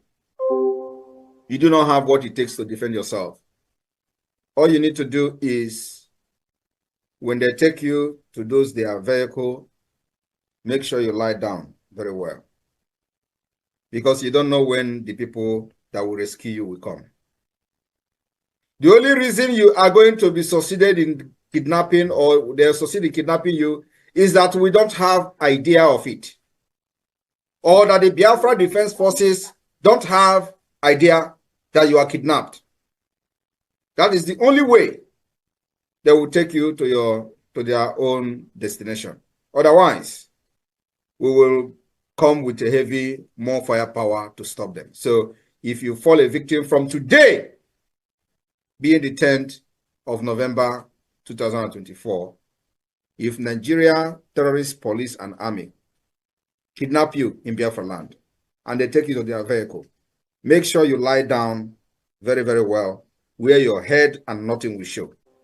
Because that kidnapping, we are ending it. Anywhere we see anybody being kidnapped, forced into any vehicle so that we enforce your disappearance, they will be ruthlessly engaged. Except there is no Biafra security there. That is the only way, only when they can succeed. But once there are security of Biafra, you are mandated to go into action immediately to rescue that Biafra. Make sure those kidnapping, those Biafrans are eliminated. From today, this will continue until we get to our convention to make sure that our people are protected. The life of every Biafran is very important to the Biafra government, and we'll go to any length to protect them. We will give them the protection and Nigeria have denied them for decades. We are here with alternative to serve humanity and mankind. Thank you, Odumegwu.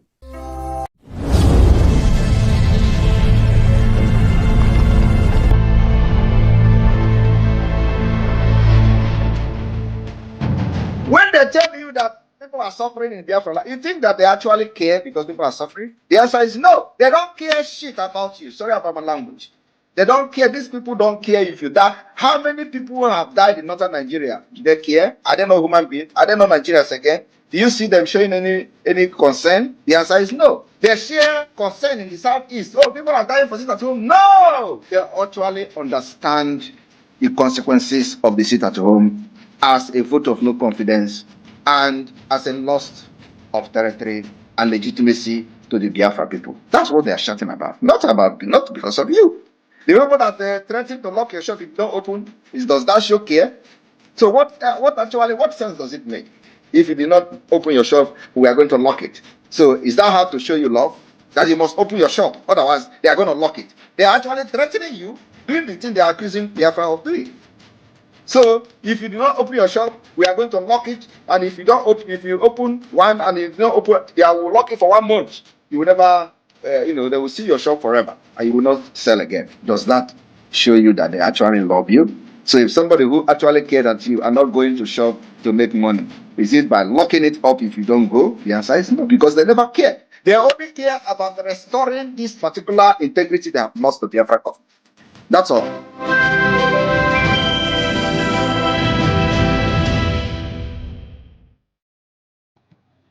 Thank you, fellow Biafrans that have been here from the beginning to the end. We have spent more than 3 hours on this program, and we have to call it a day so that we can prepare our evening program and other things we have to do. Today is the eve of our convention. It will kick off tomorrow. By special grace of Chukwu, we are going to bring you everything that is happening in Finland. We will bring it live. You are going to follow up and you will see. We are still looking forward to see our Prime Minister, Mazi Samuel Ekpa, the Commander-in-Chief of the Armed Forces of Biafra. He is safe and sound. Our Prime Minister is not in any prison. Our Prime Minister is safe and sound. He only have restrictions to what he can do. But by the special grace of Chukwu, we shall overcome. Whether they restrict him or not, the declaration of the restoration of Biafra will happen. I appreciate everyone who participated, and we are coming to the end of the program. My brother Moses, please give us a closing remark. Say hello to Biafrans for the last time so that I can close the program. Moses, are you there? You can hear me. Go ahead. Yes. Hello, Biafrans. Can you hear me all? Loud and clear. All right.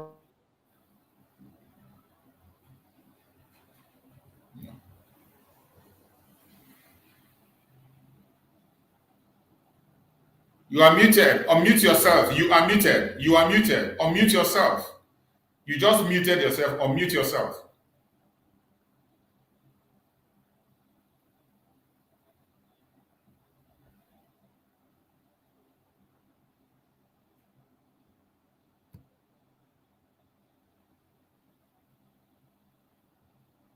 You are muted. You are muted. We cannot hear you. You are muted. Oh, I can see maybe you're having a problem. You are muted. We cannot see you. Unmute yourself. Unmute yourself. You are muted. Oh, I think he cannot be able to complete it. Well, I appreciate everyone that have participated on the program. May Chukwu Okike Abia Magada and protect all Biafrans that are speaking, all Biafrans that have supported this program. Like and share if you have not done so. Please do so now. Make sure you subscribe so that you get updates that is coming every minute of the day. May Chukwu Okike Abia Magada and protect the Biafran Liberation Army. May Chukwu Okike Abia Magada and protect the federal government in the whole land. Chukwu Okike Abia Magada and protect every member of the Biafran cabinet. Chukwu Okike Abia Magada and protect all Biafran that are in Finland now. May Chukwu Okike Abia Magada and protect our Prime Minister, Mazi Simon Ekpa, the Commander-in-Chief of the Armed Forces of Biafra. May Chukwu Okike Abia Magada and protect our school Mazi Nandika. Thank you so much for being part of this program, wherever you join us from. Thank you. Stay safe, and we will see you next time. Stay blessed.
you.